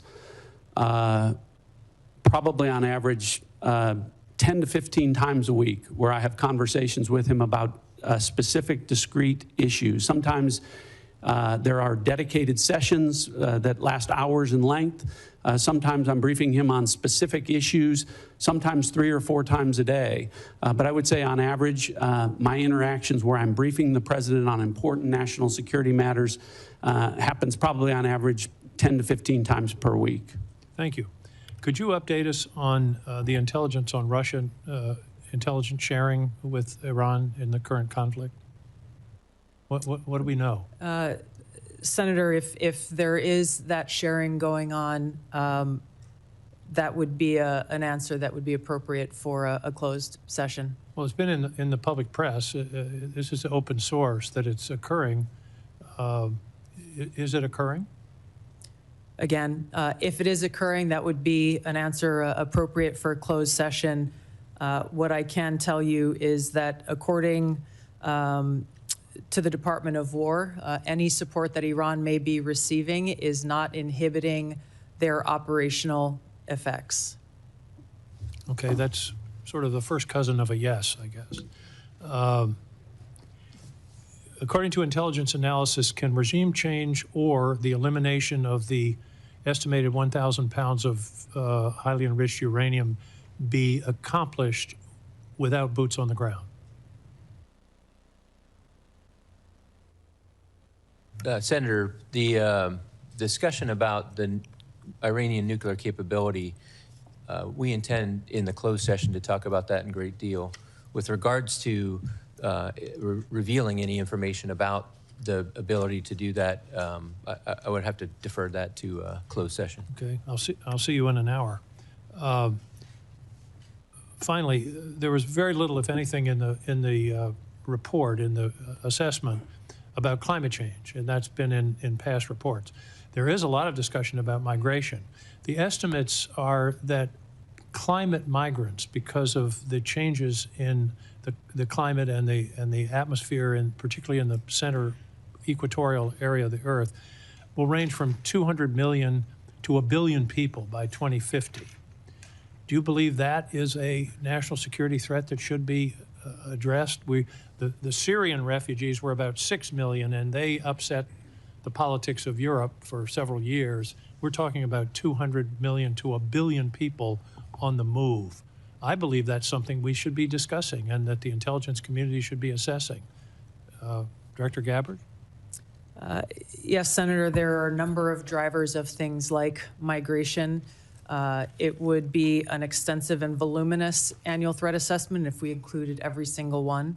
This annual threat assessment is focused, again, on the priorities laid out by the President's national security strategy and on the effects that we can take action, operational action, to protect U.S. interests. Well, I would suggest combating climate change is something we can take action on. Thank you, Mr. Chairman. On the matter of media reports about Russian or Chinese collaboration with Iran, I would point out that the media is not a classification authority. And that kind of story, whether true or not, might be better suited for the FBI to investigate on whether there's been unlawful disclosures of classified information. I would also say it sounds like something Russia and China would do. Communist Russia used to do it during the Cold War, and Communist China has always done stuff like that. On the Patty Murray legislation, not only would it have defunded ICE and CBP, it would have also defunded Homeland Security investigations, which do critical work on our streets to protect our communities from financial crimes, from predators, from transnational gangs as well. So while we would all like to see the TSA and the Coast Guard and other critical parts of Homeland Security as well, we do not want to defund the police, this time the immigration police. Senator Moran. Chairman, thank you. I believe that it's in the U.S.'s national interest, our security interest, for Ukraine to be successful in defeating the Russian invasion. I'm concerned with the consequences of Operation Epic Fury on that ability of Ukraine to succeed in defending its borders. And General Adams, in broad terms, not necessarily, not classified terms, what are the consequences to the supply chain, to the capability of the United States to supply NATO allies and Ukraine as a result of Operation Epic Fury. My question is that usual problem of how do we do both? Are we doing both? Is U.S. support maintained or diminished for Ukraine as a result of Epic Fury? Senator, thank you for that question, and we do continue to, beyond Epic Fury, observe what is happening across the world in crises like Russia and Ukraine. Unfortunately for the situation there now, just based on the force composition and the delta between the Russian forces and the Ukrainian forces, the advantage is to the Russians. As we get into the classified hearing, we can talk a little more specifically about the items with regards to supply chain and with regards to the information that the Defense Intelligence Agency collects. We look at the foreign threat and what their capabilities are from a multi-int perspective. We look a little bit less at friendly capabilities. Now I would defer questions with regards to U.S. supply chain limitations with regards to logistics and the effort that the Secretary of War is having with regards to trying to boost the U.S. Defense Industrial Base. I would defer those to the department to discuss. Well, General, please be prepared for the classified session for me to continue to pursue this. I mean, our supply chain issues are not classified in the sense that every hearing I'm in as a defense appropriator has officials from the Department of Defense testifying about the need for further assistance. And really, I'm asking for the facts of what has happened as a result of Operation Fury, Epic Fury, in the last few weeks in our supply to Ukraine and our NATO allies who are supplying Ukraine. Yes, sir. The department is executing a comprehensive, in fact, the Sec War has gone around the nation to boost the defense industrial base. We know for a fact that we have to increase our defense industrial base capability. Its impact based on the munitions expended during Epic Fury will be an impact, but we need to boost it. The efforts are underway to boost it, and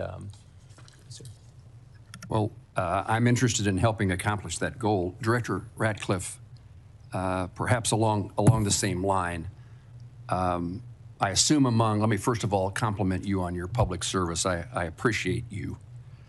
And that's not my usual town hall meeting when I get a compliment from somebody who then follows it with a but. I am interested in being of help, and in regard to your conversations in preparation for Epic Fury, I'd be interested in knowing if the consequences to our abilities to defend the United States against Russia or China or other adversaries was taken into account. How is that diminished or increased by Operation Epic Fury? And particularly in this instance about what it means, was the conversation had about what it means to our ability to help Ukraine defend itself? U.S. support for Ukraine includes military and other assistance, but also we've undertaken economic sanctions against Russia for their invasion of Ukraine. And Epic Fury has caused a significant increase in oil prices, and the administration has waived sanctions against Russian oil companies, which are reported to say that Russia is receiving $150 million per day, additional dollars as a result of the waiver. What can you tell me about our plans or your understanding of what's transpiring as a result of Operation Epic Fury in regard to those oil revenues that are now being generated in favor of Russia and the lifting of the sanctions, at least for a temporary period of time? Senator, thanks for the compliment, I think.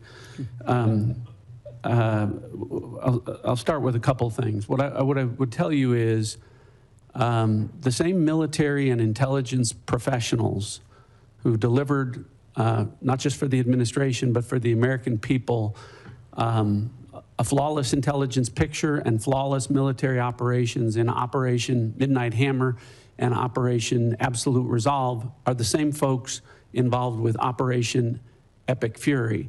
And so I hope that provides you some measure of comfort with regard to how detailed, how thoughtful the approach was to the current operation.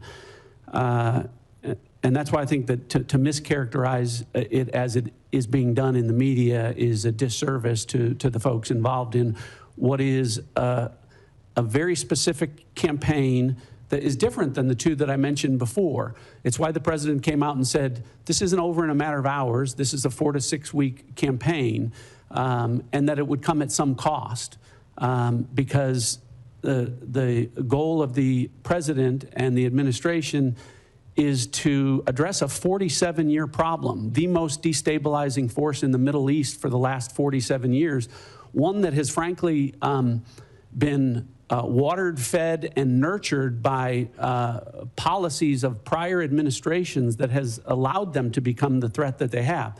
So I say all of that sort of in context to understanding that we have to address that, but at the same time, to your point on what's going on with regard to Russia and Ukraine, and you mentioned the oil issue. Sometimes policymakers have to take steps that, while they may benefit adversaries like Russia or China, do so because they also think it will benefit U.S. citizens, and in this case with respect to keeping the economy on track and keeping oil prices low. So what I can tell you is the intelligence is thoughtfully considered, and I think that policymakers have taken that I'm confident that we can walk and chew gum at the same time, pursue objectives in the Middle East, and provide support with regard to the conflict in Russia and the Russian aggression in Ukraine. Senator Bennett. Thank you, Mr. Chairman. I appreciate that. Mr. Director Ratcliffe, you just described the specific campaign that the president is engaged in, the country's engaged in with respect to Iran. I think the campaign has been one, in my view, without a specific rationale for the American people. 19 days into President Trump's unauthorized war with Iran, and by which I mean there has been no congressional approval, at least 13 American service members are dead and many others are injured. Yet President Trump has offered no credible justification for an imminent threat, no clear goals, no strategy or timeline. His message keeps changing, I think, in really damaging ways. President Trump said Iran's nuclear facilities had been, quote, totally obliterated in June 2025.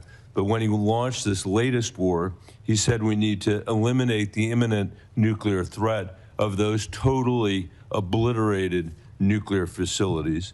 President Trump has threatened to seize Iranian oil and demanded our allies reopen the Strait of Hormuz. He said that I'm demanding that these countries come in and protect their own territory because it's their territory.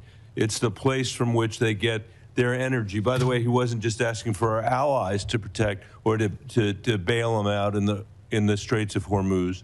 He was asking China to bail them out in the Straits of Hormuz. And then he said, maybe we shouldn't even be here at all because we don't need it. We have a lot of oil. And he said, we do not need the help of anyone. President Trump has declared we've won the war. We won it in the first hour.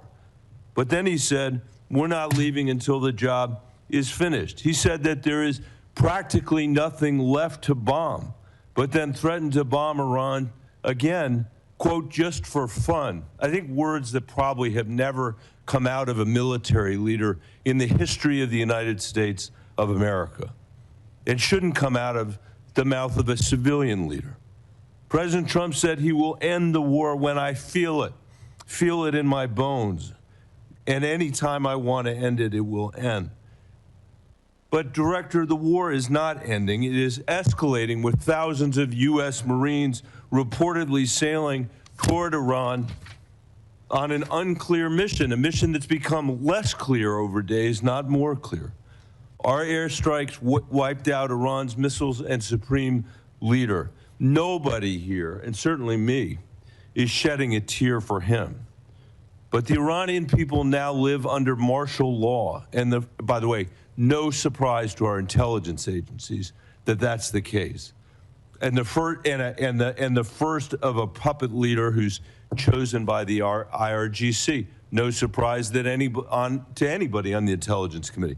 Iran closed the Strait of Hormuz and is holding the global economy hostage. No surprise to anybody who knows anything about U.S. intelligence. Launching drones at our embassies and military bases. No surprise. The president is surprised. Nobody who has looked at our intelligence is surprised.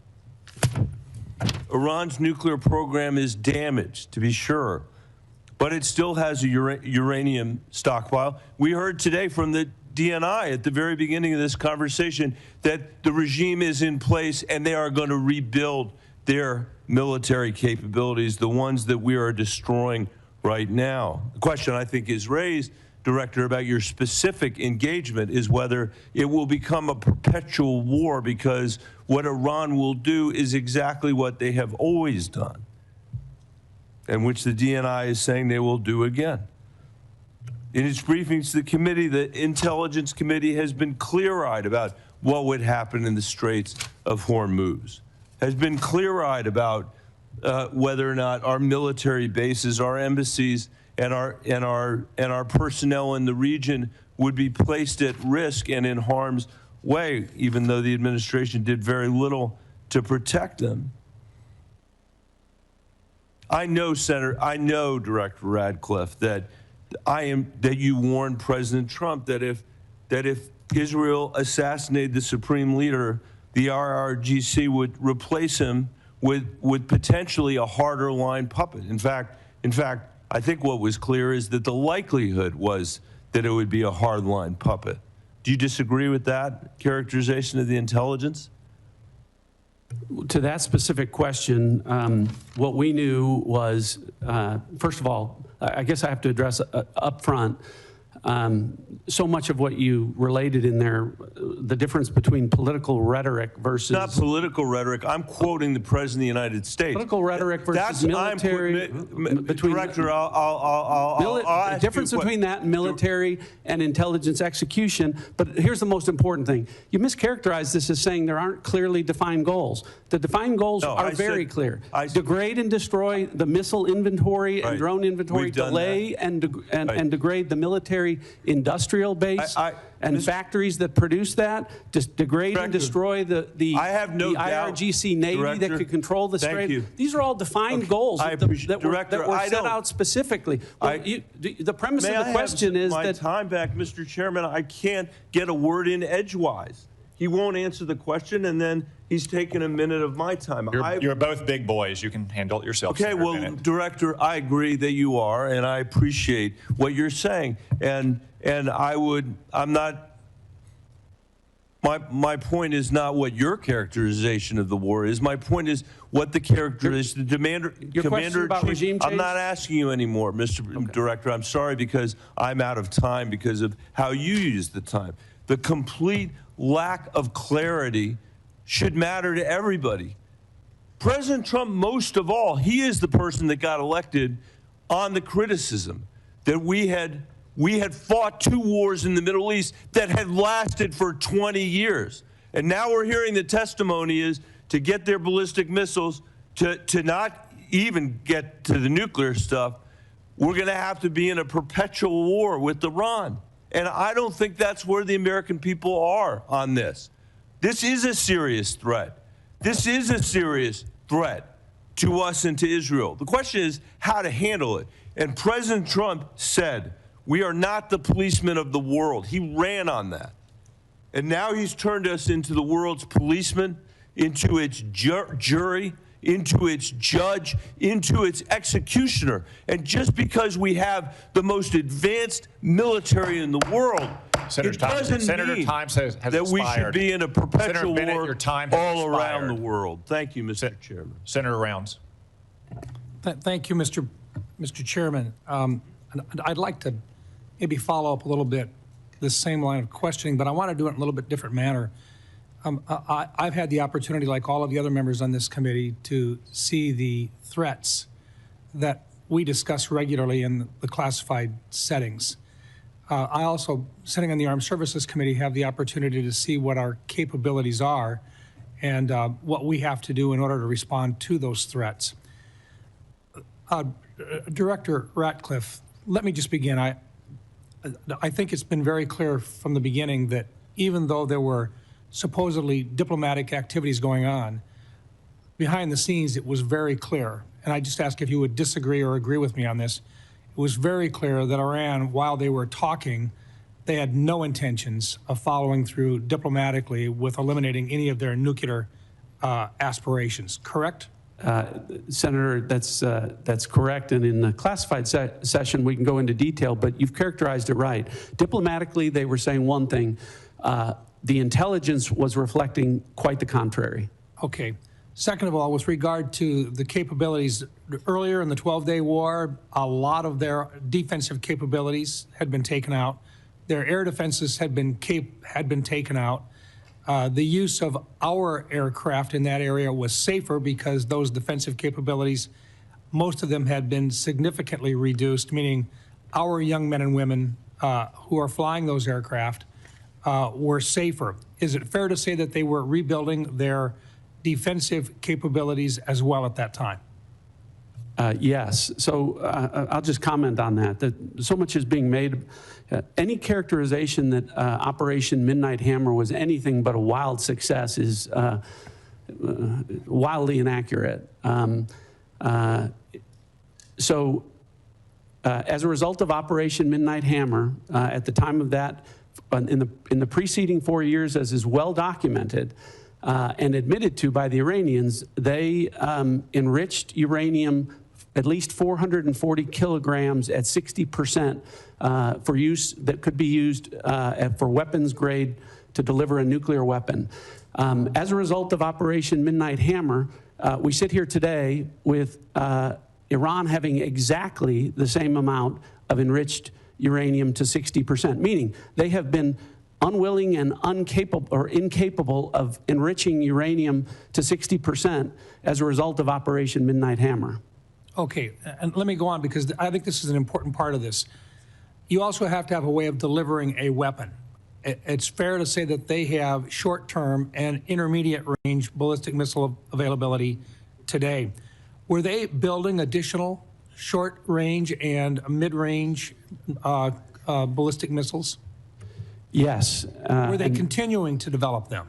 Continuing to develop them and at rates that were alarming. And what about our ability to respond to those? We have very good defensive capabilities, but it takes time for us to build our defensive capabilities. Were they building their offensive capabilities while they were negotiating with us at a faster rate than we could build defensive capabilities? Yes. Were they continuing to work at and deliver additional resources to terrorist organizations that were affiliated with them in the region? Yes. So in other words, while they were supposedly diplomatically working with us during that entire time, they were continuing with regard to their nuclear intentions. They were building additional missile systems to deliver or conventional weapon systems to threaten their neighbors. Their defensive capabilities were going to be increased, making our young men and women at risk when at some point in the future we would have to basically go in and clean the mess up. I think there was an opportunity here, and I think the president made the right choice when he decided at this time that simply for our advantage and for the young men and women that have to go in and do this, that this was a safer time, if there ever is such a thing as a safer time, but the right time for our nation to respond to this threat. Is that an appropriate way of putting it, sir? I agree with that. Thank you. I think the president made the right choice. It is never a good time for a war. But at some point, you've got to look at what your best possibilities are for protecting those young men and women who are in harm's way. Let me move on for just a minute. Director Ratcliffe, let me just ask you this, because there's been a discussion, and we've never been able to talk about this in an unclassified setting, and I recognize it's sensitive, but 60 Minutes there's been a report about Havana syndrome and about individuals who are within the agency and within state departments that have actually had significant illnesses, some attributed, they believe, to outside sources. I don't think we have been able to, in an unclassified setting, at least acknowledge that we take these issues seriously. Is there anything you can share in this unclassified setting to assure the people of the State Department and your agency that this is not something which is being ignored? Thanks for the question. I can. I appreciate the opportunity to address that. Yes, we have to be careful about what we can say, and we can go into further detail in the classified session. But this is something that when I became the director, as you're aware, Senator, there are disparate opinions across the IC about what the cause of these AHIs may or may not be.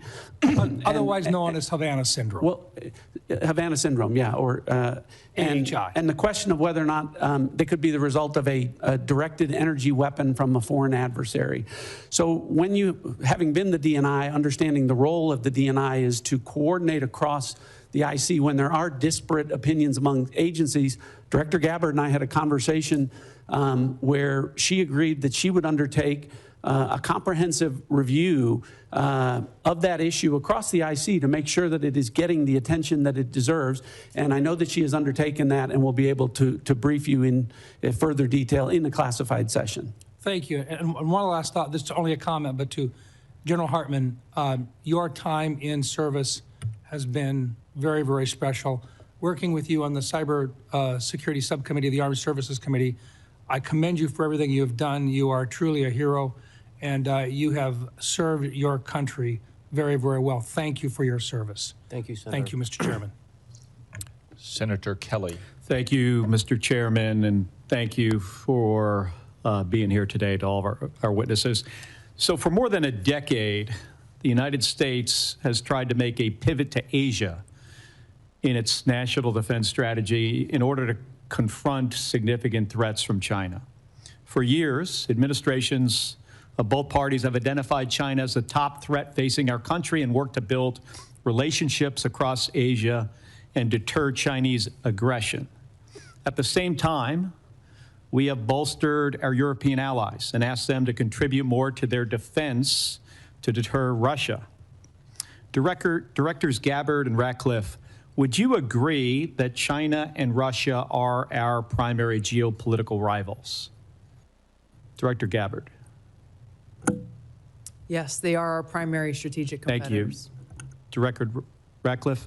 I would agree with that, although I don't think they're equal in terms of the threats that they pose. Thank you. So that brings us to the war with Iran.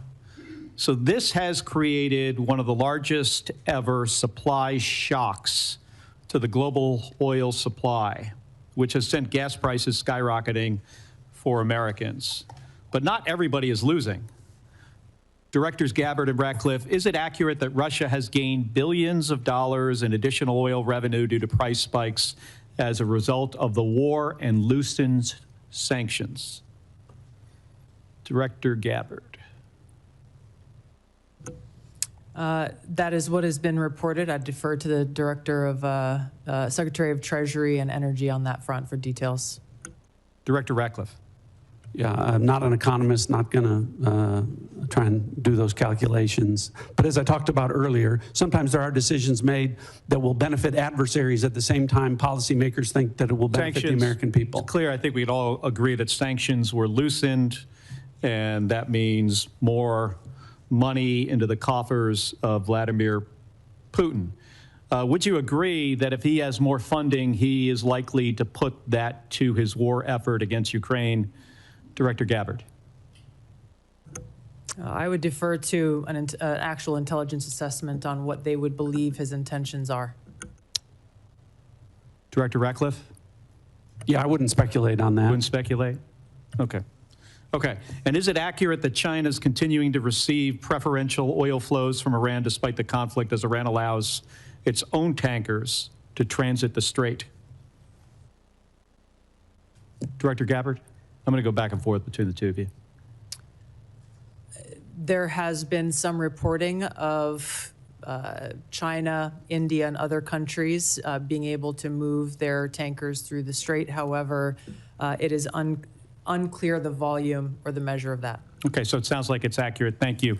I'm going to move on. Director Gabbard, you tweeted yesterday that President Trump concluded there was an imminent threat and made a decision to attack Iran after carefully reviewing all of the information before him.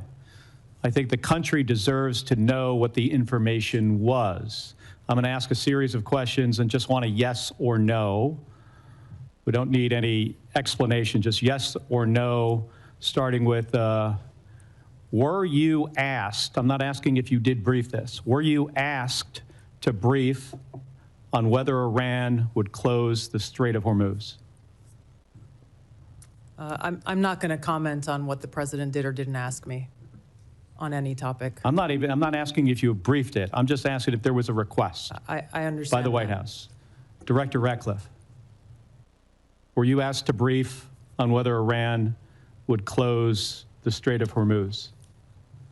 The briefings to the president of the White House typically don't come at the request of the White House. So typically when we get intelligence that we want the president to be aware of, the intelligence community brings that to the president. Did you produce the analysis for the Straits of Hormuz? There has been and continues to be analysis with respect to that.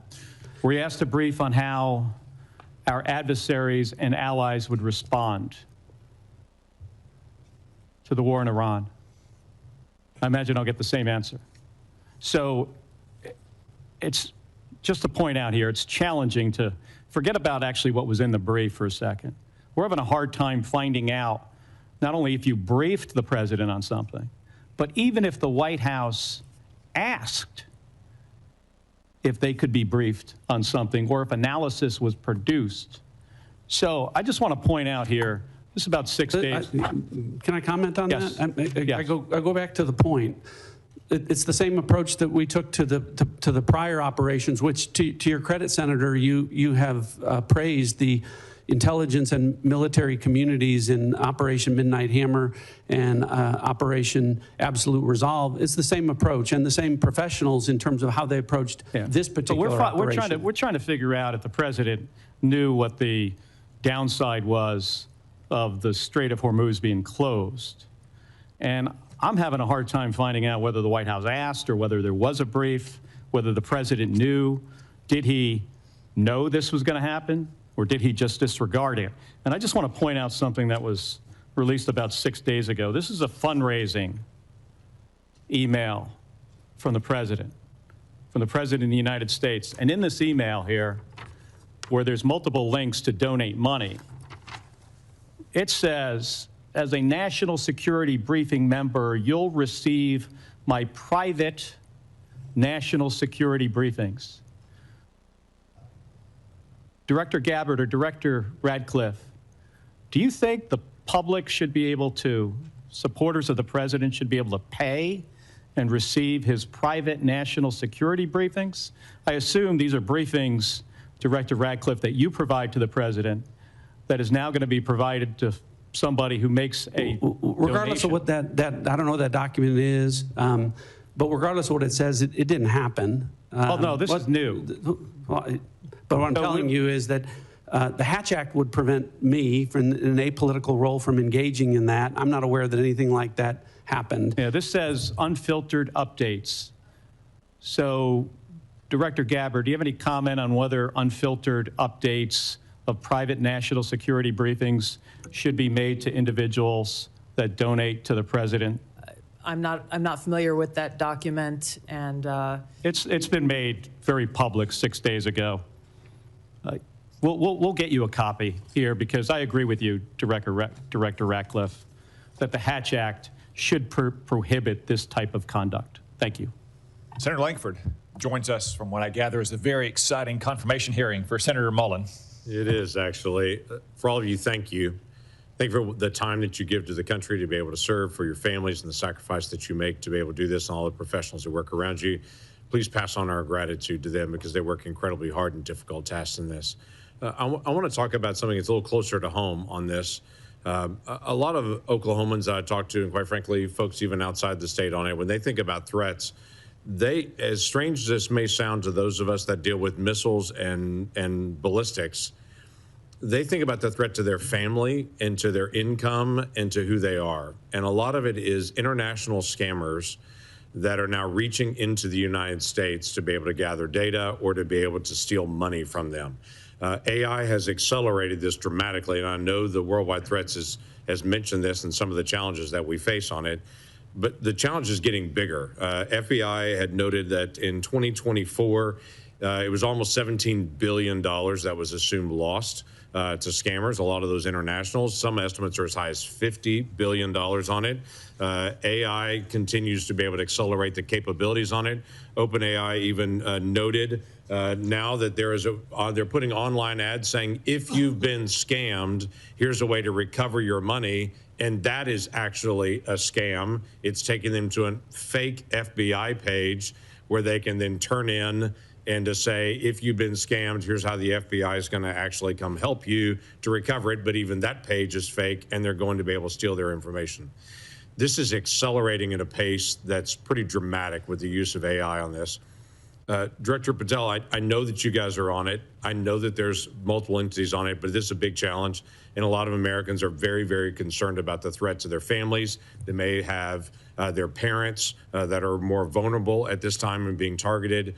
How do we take some of this on to be able to confront what's happening online, to be able to attack people and to be able to scam them? Thank you, Senator. And it's with any other high priority operation that the FBI runs, whether it's CI/CT or we're talking about scamming and scam centers here. One, you have to drown and get online with your online covert employees and platforms, and we've increased funding. And we've also, what we've done strategically is move people out of Washington, D.C. on the intel analyst front and the support staff front to places like Oklahoma. Actually, every single state across the country has received a plus up because of that. And what we've created is the Internet Crime Complaint Center, the IC3, which I know you're familiar with and reference. So what we're doing on the homeland is going out into the streets of America, on the online platforms in America, and shutting down those networks and shutting down the capability of AI to interfere. But I think the bigger term project, what we're doing overseas, that's the key to this. Right. The scam center compounds are largely located in Cambodia and Burma and on the Thai border. I've already engaged with the premiers of each and every one of those countries. We've done so to switch off access to the internet with those governments to make sure that those compounds, they're literal compounds that are being built, and we can get into that in the classified center, that are fleecing Americans and senior citizens all the way from Southeast Asia because they are backed by the CCP to build those compounds because they know it's going to hurt everyday Americans. So us, which we have successfully already eliminated and scuttled, numerous compounds in Cambodia and Burma and Thailand, is the big picture, the big part of the lift overseas. What we're going to do is go into those countries and shut down every single scam center compound. Which is very helpful, and every American is thinking about this and talking about it. Director Patel, I'm going to stay with you. The counter-narcotics work has been phenomenal in the past year and a half. The amount of methamphetamine and fentanyl that have been seized coming across our border has been dramatic, and that has a real effect to what's actually coming at families in my state on it. What I'm interested in is, how are you partnering with local law enforcement to continue to accelerate this process? What does that look like for FBI? Absolutely, Senator. The counter-narcotic mission can't be complete without state and local law enforcement. So we are embedding more task force officers across the country on the specific counter-narcotics mission. We've also stood up with our interagency partners in Tucson, Arizona, the Southern Border Intelligence Center, specifically on the counter-narcotic mission, so that we can utilize the Department of War and interagency capabilities on the law enforcement front. That's why we seized enough fentanyl in 2025 to kill 178 million Americans. That's a 31% increase year over year. And here's a statistic that everybody should be proud of. Opioid overdose deaths from last year dropped 20 points. 20 points from across the country. And in Oklahoma specifically, Senator, we seized enough kilograms of cocaine to include a 232% increase in the state of Oklahoma alone, and enough fentanyl to kill 500,000 Oklahomans. We can't do that unless we have great police partnerships, which has been a priority of mine, which is why I've embedded police officers here at headquarters from around the country to make sure we have that connectivity. And I've shortened the task force officer onboarding pipeline from 1 to 2 years to 90 days. We need them. Yeah, we do. Director Ratcliffe, the annual threat assessment highlights this year the Muslim Brotherhood in particular, and calls out some of their financial material support on this. That may be surprising to some folks here, but it's not surprising to folks all across the Middle East in the threat that the Muslim Brotherhood continues to pose to so many governments and entities across the world on that. How is the Muslim Brotherhood financing itself and its acts of terrorism?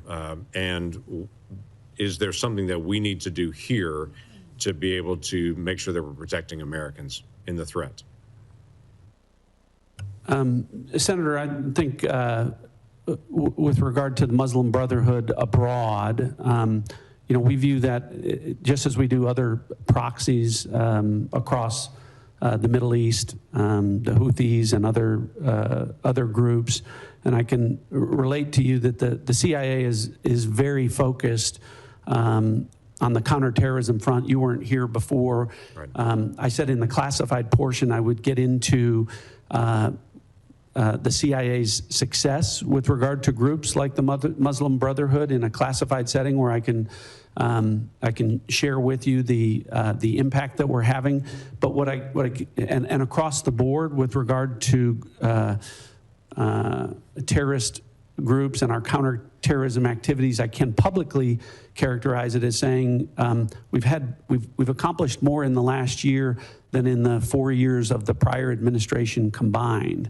So hopefully it gives you some measure of comfort about how we're approaching things and the effectiveness that we've had in the last year in that regard. And I look forward to getting into detail in the classified portion. Look forward to that. Thank you. Senator Reid.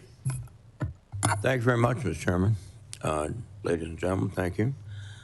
The Washington Post reported earlier this week, in their words, the U.S. intelligence assessments say Iran's regime likely to remain in place for now, weakened but more hardline, with the powerful Islamic Revolutionary Guard Corps security forces exerting greater control. Director Gabbard, do you stand by that reported intelligence community assessment? I don't stand by any leaked so-called intelligence to the media. I do stand by the intelligence community's assessment that was included in the annual threat assessment that speaks directly to this issue, that as of this moment, the regime maintains power within Iran, even though they are vastly degraded on almost every front. Do you think that the killing of the Ayatollah and his wife and other family members and key people contributed to the picking of a hardline successor? Senator, the intelligence community's assessment has pointed to a number of different scenarios that went into play with the selection of the successor. The details of that we can discuss in a closed hearing with regard to the intelligence reporting. Is the regime in Iran now trying to promote the deceased Ayatollah as a martyr who should be followed, and does that help them consolidate support?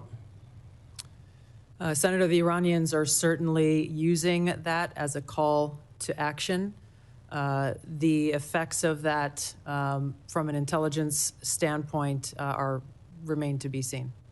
There is a tradition in Shia, though, to honor martyrs. One of their greatest celebrations is the martyrdom of the grandson of Muhammad. Is that correct? That's right. So we might have played into their cultural biases erroneously. General Adams, what conditions do you assess would need to be present to make the regime collapse or necessitate, excuse my voice, unconditional surrender? And can it be done with air power alone? Senator, we have at the Defense Intelligence Agency put together a number of scenarios coordinated across the IC with regards to what we would forecast the future would be. One of the there are 4 specific goals that we've been told to track and analyze with regards to the goals of the U.S. Effort. They've been articulated earlier in the hearing, so I won't hammer on those. But with regards to the collapse of the regime, specific perpetuation, like what would precipitate that, we would like to, I would prefer to talk about that in the classified hearing. Well, I understand, but there's a very basic question here. Will air power alone be able to destroy this regime, given the culture, the politics, the temperament of these people? The Iraq-Iran war lasted for 8 years with 1 million casualties. Do you think air power alone will do it? Senator, the capabilities that our joint force brings to bear can accomplish many missions. To forecast exactly what can and can't accomplish this goal, I prefer not to guess or prognosticate on that. Well, I'll recognize your professional position.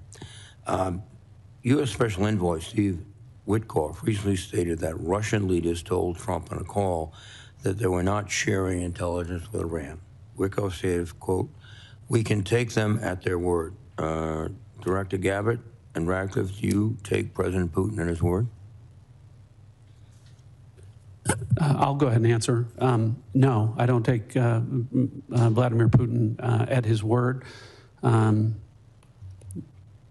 Are they providing intelligence to the Iranians? Well, we talked about this before. Yes, in the classified session, what we can go into is that the Iranians are requesting intelligence assistance from Russia, from China, and from other adversaries of the United States, and whether or not those countries are is something we can talk about in the classified portion. But you've made an assessment. You've analyzed traffic communications, and you can... I know the answer and happy to discuss that with you in the classified portion. Yes, sir, go ahead. Go ahead. Thank you. One of the aspects of this is the collateral effects, particularly in Russia and Ukraine.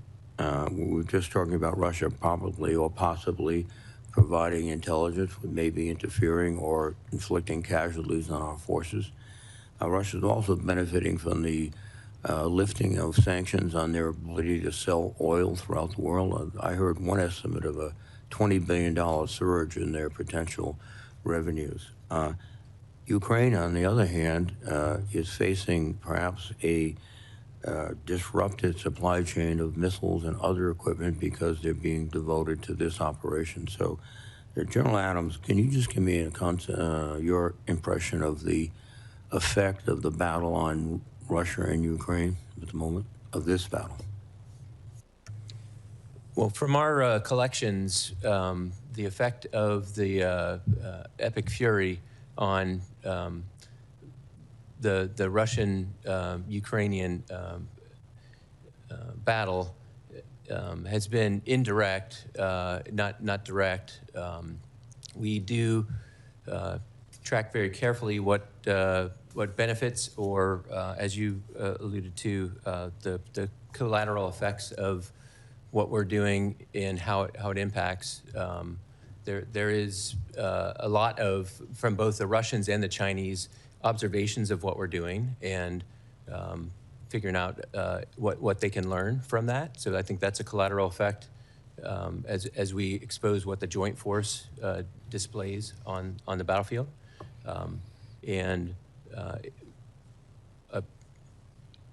I think we can talk in a little more detail as we move to the classified session, some of the things that we're collecting specifically about what those effects are. Thank you very much, sir. Thank you, Mr. Senator Ossoff. Thank you, Mr. Chairman. Thank you all for being here. Before I ask you a few questions, I want to call everyone's attention again to this fundraising email signed by the President that Senator Kelly mentioned earlier, in which the President of the United States invites his campaign donors to, quote, claim your spot, join now to receive private national security briefings to his political donors, featuring a photo of the president at a dignified transfer ceremony with a flag-draped coffin of an American service member killed in action returning to their family. And the American people need to know that the President of the United States is fundraising for his political campaign and his PAC using images of American service members killed in action, and it's a disgrace. Now, Director Gabbard, I'd like to reground this in your core responsibilities. Under the law, you are responsible for providing national intelligence to the President, correct? Yes. And to the heads of executive branch departments and agencies, yes? Yes. And to the chairman of the Joint Chiefs and senior military commanders? Across the IC, yes. And to the Senate and the House and relevant committees, correct? Yes. And the law states that the national intelligence you provide to Congress, quote, should be timely, objective, and independent of political considerations, correct? Yes. And you noted in your opening statement you're here fulfilling a statutory responsibility and that your testimony, quote, represents the IC's assessment of threats, That's right. correct? That opening statement, as submitted to the committee in advance of this hearing, stated that as a result of last summer's airstrikes, quote, Iran's nuclear enrichment program was obliterated, end quote, correct? That's right. And is that in fact the assessment of the intelligence community? Yes. So the assessment of the intelligence community is that Iran's nuclear enrichment program was obliterated by last summer's airstrikes. Yes. In the opening statement you submitted to the committee last night also stated, quote, there has been no effort since then to try to rebuild their enrichment capability, end quote, correct? That's right. And that's the assessment of the intelligence community. Yes. The White House stated on March 1st of this year that this war was launched and was, quote, a military campaign to eliminate the imminent nuclear threat posed by the Iranian regime, end quote. That's a statement from the White House. Quote, the imminent nuclear threat posed by the Iranian regime. Was it the assessment of the intelligence community that there was an imminent nuclear threat posed by the Iranian regime? The intelligence community assessed that Iran maintained the intention to rebuild and to continue to grow their nuclear enrichment capability. Was it the assessment of the intelligence community that there was a, quote, imminent nuclear threat posed by the Iranian regime, yes or no? Senator, the only person who can determine what is and is not an imminent threat is the president. False. And This he is the made that worldwide. This is the determination. worldwide threats hearing where you present to Congress national intelligence, timely, objective, and independent of political considerations. You've stated today that the intelligence community's assessment is that Iran's nuclear enrichment program was obliterated and that, quote, there had been no efforts since then to try to rebuild their enrichment capability. Was it the intelligence community's assessment that nevertheless, despite this obliteration, there was a, quote, imminent nuclear threat posed by the Iranian regime? Yes or no? It is not the intelligence community's responsibility to determine what is and is not an imminent threat. Okay. That is up to Here's the the president problem. based on a volume No, of it is information precisely that he receives. it is precisely your responsibility to determine what constitutes a threat to the United States. This is the worldwide threats hearing where, as you noted in your opening testimony, quote, you represent the IC's assessment of threats. You are here to represent the IC's assessment of threats. That's a quote from your own opening statement. And so my question is, as you're here to present the IC's assessment of threats, was it the assessment of the intelligence community that, as the White House claimed on March 1st, there was a, quote, imminent nuclear threat posed by the Iranian regime? Yes or no? Once again, Senator, the intelligence community has provided the inputs that make up this annual threat assessment. You won't answer the question. It is the nature of the imminent threat that the president has to make that determination based on a collection and volume You're here of to be information and timely. intelligence that he is provided with. You're here to be timely, objective, and independent of political considerations. Exactly what I'm doing. No, you're evading a question because to provide a candid response to the committee would contradict a statement from the White House. Let me ask you about your presence in Fulton County on January 28th of this year. You were present at the FBI's raid on the Fulton County Elections Office on January 28th, correct? I was present for part of the FBI exercising a warrant approved by a municipal judge. Yes, to and the obtain FBI was there executing, investigation. the FBI was there executing that warrant to seize ballots and materials associated with the 2020 election, correct? Yes. And are you aware that members of this committee have already opened inquiries into your election-related activities? Yes. And are you aware that your general counsel and deputy general counsel have already provided testimony to this committee regarding those activities? Yes. On February 2nd, you sent a letter to Senator Warner regarding your presence at the raid. Was that letter accurate? I don't recall the exact date, but if I sent a letter that had my signature, it was accurate. You stated in the letter that your presence at the raid was, quote, requested by the president, correct? Yes. When did the president request your presence at the raid? The day of the raid, the warrant execution commencing. The day of the raid. Yes. He called you on the phone? I'm not going to disclose how the message was delivered, but it was a request from the president's administration to go and help oversee this warrant being executed along with the deputy director of the FBI. Is it your role to oversee? And to thank the FBI agents who were conducting Is it this your warrant. role to oversee the execution of criminal warrants? It is my role, based on statute that Congress has passed, to have oversight over election security, to include counterintelligence. But you said you oversaw the raid, correct? You just testified you oversaw the raid? Portions of it. Okay. Did you handle any ballots or election-related materials? No. You were inside an FBI evidence truck, correct? You were photographed inside an FBI evidence truck. It was an empty truck, yes. The president stated, quote, you looked Senator's at time is votes that expired. wanted to be checked out. The Is that senator's accurate? time is expired. Did you look at votes as the president Senator stated? Ossoff, your time has expired. You respond can for the have record? her. No, she cannot respond No, because for the record, will the director please respond for the record to that question is my I'm happy question. to respond to questions for the record. Thank you, Director Gabbard. Thank you. Vice Chairman? I just want to, not going to go back to this issue. I'm sure we'll address in the closed setting, but I am very disappointed. This is the only one time a year the public gets to hear from you guys in this kind of setting. And the fact that we have repeated public reporting, including a major story in the Wall Street Journal today about China and Russia assisting Iran, which seems obvious and evident, and none of you would confirm that publicly, I think doesn't give the American people the full challenges of this war. I would add what I said earlier, that the media is not a classification authority, but certainly sounds like something Russia and China would do, and that have done for decades in the past to Americans. To wrap up a little business here before we adjourn the open session, we will reconvene in 30 minutes in our usual location for the closed session. That's at 12:56 promptly. I do want to note for the record that Senator Young cannot join us. He is at Dover Air Force Base for the dignified transfer of remains for one of our fallen heroes, a Hoosier.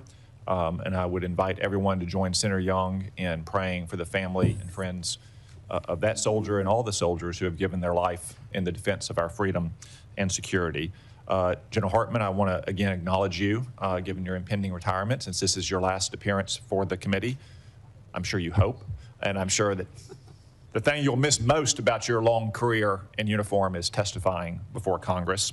I remind members that questions for the record will be due by the close of business on Friday, March 20, and the audience will remain seated for a moment so that our witnesses and members may exit and proceed promptly to the closed session.